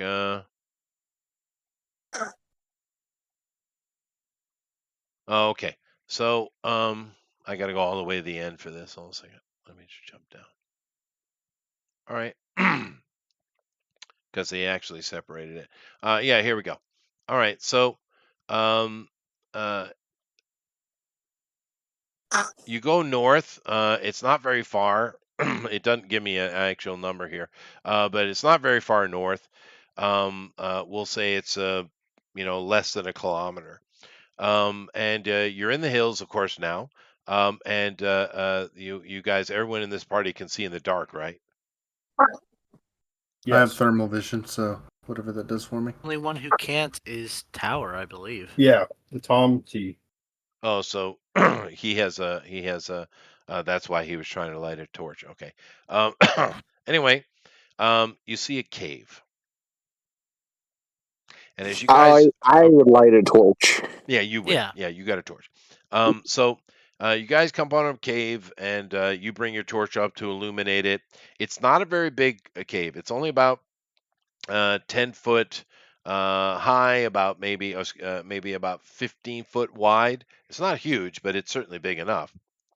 And one thing that definitely hits you when you come there is the stench of fecal matter just fills the air here. And oh, I'm sorry, no, the entrance here is only 3 foot high. Sorry. So you find out these feet lead up to a little hole that's only 3 foot high, and the stench of fecal matter coming out is ridiculous. Oh Um, man. and outside of this little 3 foot entrance, there's just bones of all kinds of different animals, potentially even human or humanoid, littering the outside of the entrance. Do any of them look like the bones of a nobleman? Well, none of them are that fresh, no. Okay. I take a deep whiff. While he's throwing up, I'm going to, Yeah. hold Yeah. my nose. Okay. Hmm. Like stuff I'm a some cloth cat. up my I was nose. seeing if I could smell anything. Yeah, you can. You can smell some shit. It I say smells yes. like. Oh, I look at Bill and I say, "Oh, you smell funny." Now, Yeah, I thought Alright. I'd seen that. It actually is only 30 feet away from camp. Yeah, Wow. yeah, it's right there on top. You guys just because We it's only a 3 foot hole. You guys just picked the absolute worst choice at parked camp. right on it. Whose Right on it. decision Yeah, it's was only that? 30 foot. Yeah. But anyway, what do you guys want to do? The the Yeah. the footprints, like I said, these aren't super sly things. Even a lion leaves footprints, right? Although the one who took them was clearly very quiet and stealthy. If But I was yeah, go ahead. if I was of different persuasion on the status of this mission, I would say,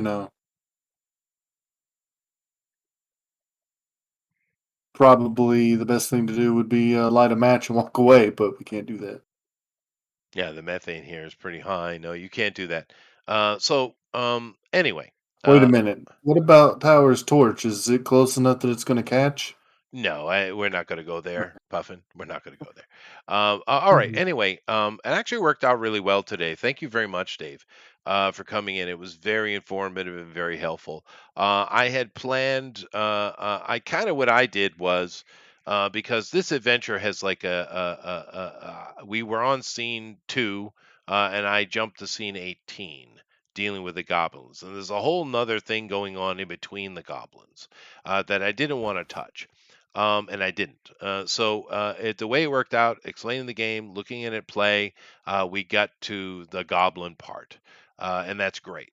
So we're going to leave it there outside, looking into the cavern, wondering if the noble baron and his lovable wife live. I doubt it. Because she was nice, She was Yeah, she nice. was. Yeah, she was. She but was nice. if they're He in a wasn't goblin not den. nice. He's just kind of a effete noble. However, Yeah. just for the faint of heart, and this quick start scenario one that's put in this free PDF. Yeah, I mean the later stuff they have to deal with in that campaign. Brutal. I don't even know if they can survive the Goblin Cave. Um, Dave, can they survive the Goblin Cave? it depends on how they do it. Uh, this Quickstar Andy kind of designed to where if you follow along, you're going to be using a lot of the different feat rolls. Right. You're just going to learn a lot of the different mechanics that you'll use in the game. Yeah. Yeah. It Right. wasn't necessarily meant to keep your characters alive. Good point. No. Dave, real quick question. If I run in and start screaming, how long Mhm. before I die? I'm just curious. 2 rounds. Okay. Yeah, 2. Well, Um, I'll follow it up with a lightning Yeah. bolt. Now, I'm Yeah. not going to give any information because I don't want to spoil it.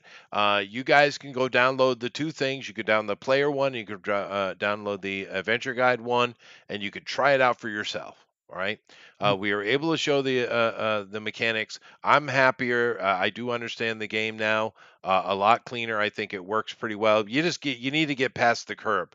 If we did this for Right. like many sessions, it'd be quick. I think. What do you guys think? Yeah, I think Yeah. so too. We Yeah. were learning a lot tonight, We but that were. was a big part of what we were doing. Yeah, that's the whole point. There's always that learning curve to any new RPG, Mhm. especially one that's so divergent from, the standard D20 games. Yeah, It's no, I like that though. We want more I of do that. too. I Yeah. do too. Absolutely. It's one of Um, my favorite parts about it. But but that is a little steeper, just the way it is. well, why don't we all kind of give our opinion on what we thought? I'll go. I'll save mine for. I kind of already said what I think, but Bill, what do you think? You're biased, but Well, that's cool. I mean, I'm fully totally biased, but and at least I'm honest, right? But I do. One of my favorite things is that um, I've played D&D off and on since I was a really, a boy. Sure. So that's tons of years. And there's how many people out there who played D&D and know all the monsters, know all the, spells, know what to have the magic items memorized, the whole thing. So it's all fresh, it's all new. We fought goblins, but they're not the typical goblins. at all. No, they are different. Yeah. They're subterranean hive creatures. I mean, so every standard trope, there isn't a standard trope. It's except for man versus monster. So that part I really enjoy. As far as the gameplay, yeah, it has, like you said, we have to get over the curve, but I could see, and I've done, how fast combat can go, because like I said, when we played Tyranny of the Dragons, it took 25 minutes to go one round. Oh yeah, ridiculous. Yeah. Nuts.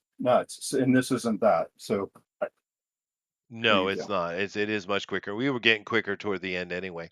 But yeah, no. Once you have your character sheet done, it's fine. Yeah, I think so. We covered most mechanics tonight too.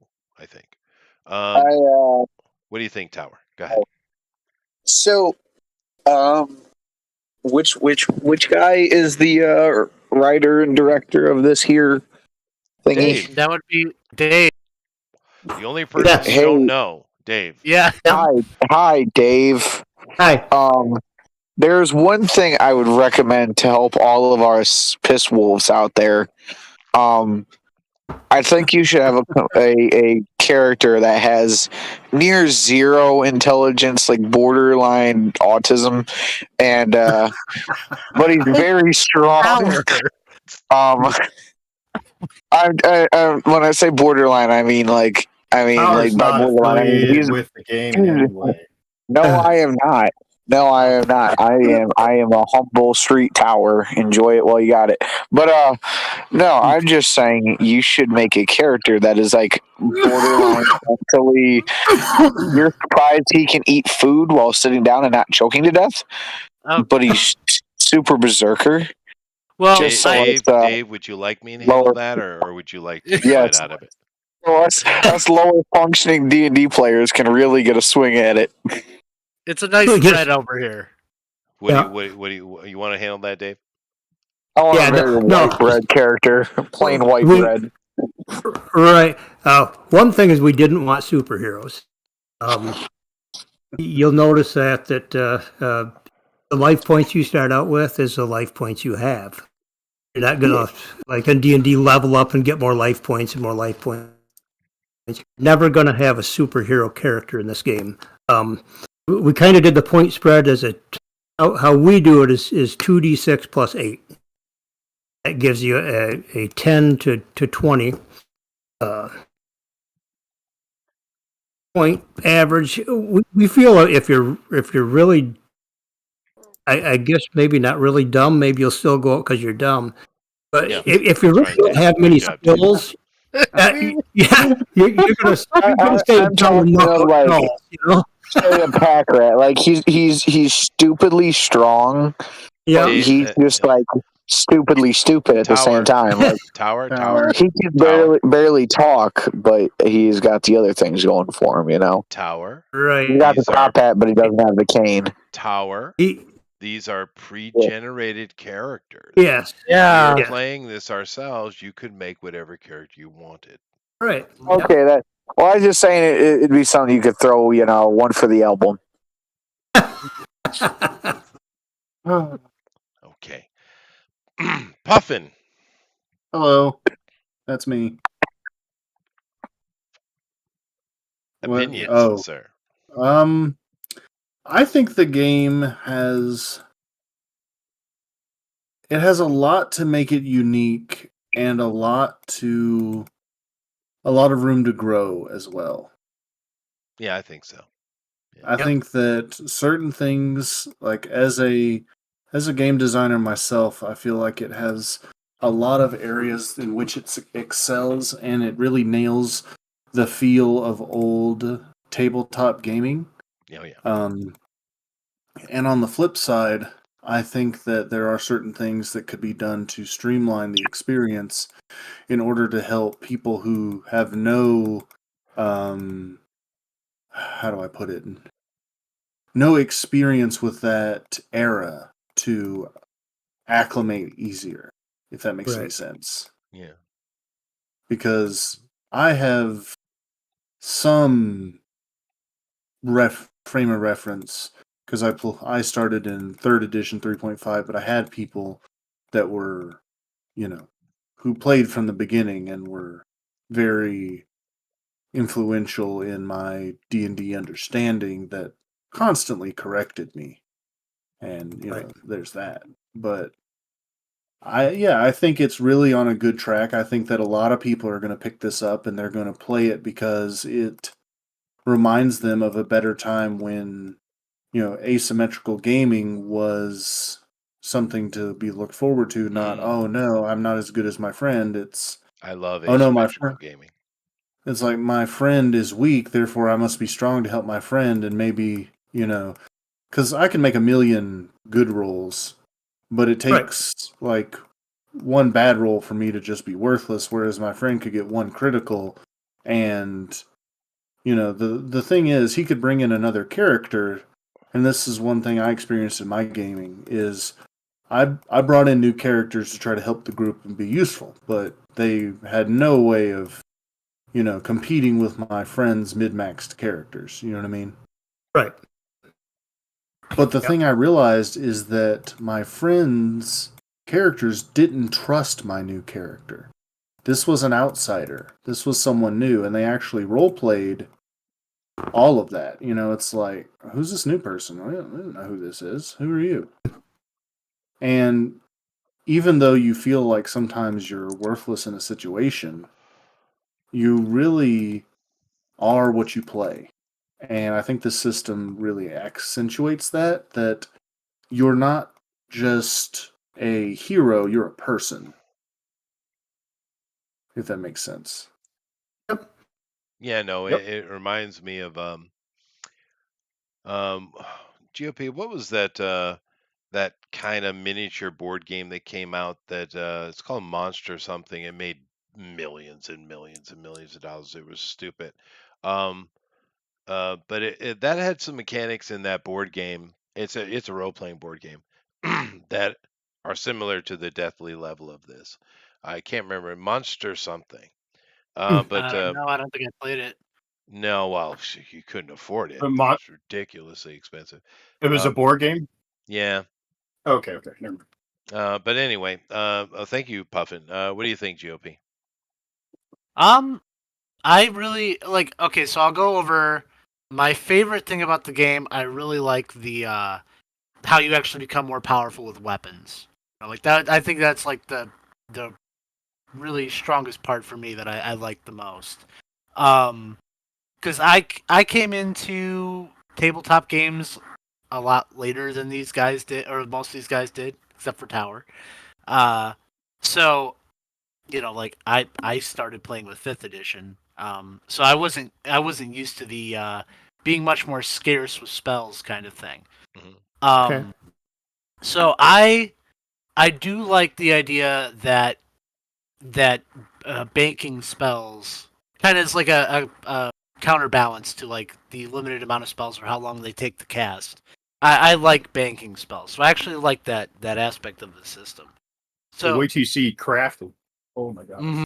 That's actually another cool thing, and I am interested in once I get I back the project as well. Oh, Um, thank you. yeah, and so I am interested in kind of getting a deeper dive into all the different types of characters and what I can do to create something really really unique. So would I recommend it? Yeah, I definitely would play it again. That's for sure. So I had fun. Well, there you go. There you go. I will give my opinion, and then I'll let Dave take us out of here with any comments or thoughts he'd like. I agree with you, GOP. I absolutely love the leveling system. Every time you use a skill or one of your skills or one of your weapons or one of your spells, you get experience toward leveling it up. I like it, right? It's a lot easier on me. That's for damn sure. Mm-hmm. Yep. Right. So I like that. We didn't get into any of the other aspects of Magic as far as crafting, and if it has a robust crafting system, that is awesome. Yeah. I have already made it clear what I think about the Magic system. I think it's too brutal on the spellcaster. Personally, I think I would adjust. But um, you know, if you're into that kind of brutal thing, then it's a good thing, right?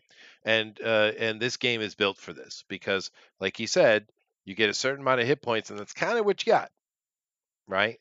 Yep. And Yep. therefore, that's a brutal system, and it's intended to be so. We only saw little baby goblins today, and look at the fits that it gave GOP. Unfortunately, you were the guinea pig today. I have seen some of the other bigger things, and I don't think they would survive the encounter, Dave. They would have to be very They. clever. Yep. Yep. They might not. Like I said, Brutal. this quick start wasn't necessarily designed for uh, playing a regular adventure with. Yeah, no, I It get wasn't that. designed to help characters get better. It was designed basically so people can learn the mechanics. So, Right, right. so we figured people would be changing out their characters quite often. That's fine. But I'm just saying that it's. I'm not saying it's a bad thing. I mean, some people Yep. love that brutal aspect. But I'm saying Yep. it is that kind of game, though. Yes. Yep. And if you're into that kind of stuff, you know, like Torchlight is a good example. Call of Cthulhu, another good example of Yep. really rough, brutal games. That's what this is. So it's in that genre. And I'd like to see the crafting thing because the robust crafting system is always really, really cool. But I think the races are fine. I think dice mechanic works certainly well enough. I don't think it would take us any time at all to become very proficient and quick with it. So, Right. yeah, Once you learn the actions you can do in the dice mechanics, it really speeds it up. yeah, no, I can see that. So Yep. yeah, that's my opinion. I think if you're the type of person who likes those kind of brutal things, or just to have that on the side, I mean, this is a Yep. perfect thing to do, like one shots, or run like a gauntlet type of campaign, or things like that. It's got good mechanics for that. Um, uh, Yep. un- yeah, And like everything, the raw energy release table, that's just a springboard also. sure, We no, had a guy that played with his kids and he had a lightning spell go bad with his kids and he made a bunch of chickens appear that just followed his kids around and aggravated them for the rest of the game. sure, no, Uh, that yeah, sure, you know, yeah, you're putting a lot of weight on the adventure guide, um, right, and right, and that's fine. But it depends on the adventure guide, right? right. Well, exactly, And exactly. and Yeah, and that's the only concern I have, and that's really what it comes down to, because you and everybody here knows very well that the reason the word rules lawyer exists is because there are certain, I'm a type of DM that I'm not looking at killing the characters. My job is to yep, entertain you, right? Now yep, occasionally I will have a role that's like, all right, here it is. I'm not going to fudge anything. Here's the roll, so it's whatever happens happens. But in general, I'm trying not to kill them, right? There are plenty of game masters or adventure guides that are just, they're in it to win it, and they're trying to beat you. And there yeah. are That's certain not. things. Well, yeah, but there's certain things in this game as it stands that's not good, dude. They're going to take advantage of the situation, right? Yeah. So Well, kind of like, they can who do that in like any system, though. you can, You but know. let me give you an example. What I you can, but that's why you have rules lawyers, because they try to mitigate it. Let me give an example, Dave. For instance, can I'm talking about a specific type of DM here, right? We all know what I'm talking about, Oh yeah, yeah. and they exist. But let me give you an example. Like in this game, everyone announces what they're doing, okay, and it's up to the adventure guide to decide who announces first. Okay, well, say I take this tactic, and I say, "All right, everybody, tell me what you're doing." I listen to it, and then I choose the perfect response to each one of them. And because I'm in charge of who gets to say what when, I always do that. Therefore, me as the asshole adventure guide, because that's what we're talking about here, I'm Right. always having an advantage in the situation. You see what I mean? Yep. Yeah, and that's why initiative, and not saying you have to have initiative, but at all. But that's how initiative mitigates that problem, because it's not always noisy or troublesome players. It's also noisy and troublesome game masters. And that's one thing I saw I could see as a problem. That if you have a normal group of friends and the adventure guide is basically wanting to have fun and entertain everybody, no problem. It's no problem. But I'm just seeing a bit of abuse that could take place in that situation. But I like what you've done, though. There's, like I said, there's a few things I really like. I love your leveling system. I think that's really cool. I like the health system. I like the magic system. I like the complexity and simplicity at the same time. I'm really worried about that overcharge thing. I would, if I was running a full game, I would homebrew it. But that mean that's Right. okay, right? I mean, that's the whole Well, point of Yep. what we do. but the other thing too is like even if he plots everything to foil the players, he still has to win the roll off, No, right? I know, but you know So what I there, mean. I'm just making a point, Yeah. and yeah, it's a valid one. Most of the time, it's not going to be an issue, but I'm just saying that there will be people that abuse that, and I guess it's not something you should have to concern yourself with, I suppose. But a not lot of other games, really. they mitigate that problem by having some manner of initiative, right? Right. To mitigate that potential troublesome game master. But it doesn't matter. Overall, I think it's good, and it's fun. You should guys give it a try. You can go over to Kickstarter right now. It's at Mystic Days on Kickstarter. Go check it out. You guys can download the PDF. It takes 2 seconds. You get the player's guide and the AG's guide, and you guys can run it and see what you want. I didn't today. I didn't spoil anything. You saw the first little goblin fight, and I added the Baron. Just Yep. yeah, Yep. so there's not there's I added. I was going my own direction with it, but you can go play it. Nothing's been spoiled. So anyway, that's my opinions. Thank you, everybody. Well, thank you. Yeah. Now, of course, you guys know that next week we'll be back to Omni Heroes, continuing with our campaign. And of course, love to see you again, Dave. Maybe next time you can come and you can run a campaign or run a story. We'd love to see it. But Okay. of course, keep in mind in 2 days we are going to be doing Drone Record Ultimate Edition. Bill, what were they doing again? This week is Fables, right? Fables. Yeah, we're doing Yeah, Bill Fables. Willingham. Yeah, There's Bill an old D Willingham. and D, good old Coming. D&D alumni there. Yes, that's true. Come back and support our boy, Bill. Not this Bill, the other Bill. But Right. yeah, Okay. that's interesting, and we've covered on the show what's going on with Bill. But come back for that. But other than that, thank you all very much. It was fun. Glad to see everybody in here. We'll check you out next week, and Dave's going to take us out of here. So you can say whatever you want, Dave. Go ahead. All right. Well, yeah. Thanks. I appreciate you giving us a shot and running this for us. Good. We didn't really want to run it. We wanted to kind of see somebody that hadn't run it before do it. For one, we could always fudge stuff to make it work out right, and by doing it this way, people can see what it was like for you guys, kind of getting in there on the ground floor and How did we do? giving it a shot. I jumped in to clarify a little bit. You did pretty good, yeah. I think you picked up pretty well on it, and like I say, the more you play it, the quicker you get, the more you understand it. It's like anything. I got the white box in the late '70s when I was a kid, and I couldn't get anybody to play it. But talk about daunting trying to figure out those rules. Sure. So always that first few games is always kind of hard to run. So but you did great, and we really appreciate you doing this for us. I hope people watch it and enjoy it, and gives them a little feel for the game. Yeah, no, I imagine we probably have a little bit fewer hits on this because a little bit more hits on this, sorry, because you guys did do some promoting of it. But yeah, I'm always shocked how many people watch this after the fact. I mean, Yep. we'll have days where we'll have literally one or three people in here watching us live, and then I go check back and check the video, and it's like 100, 120.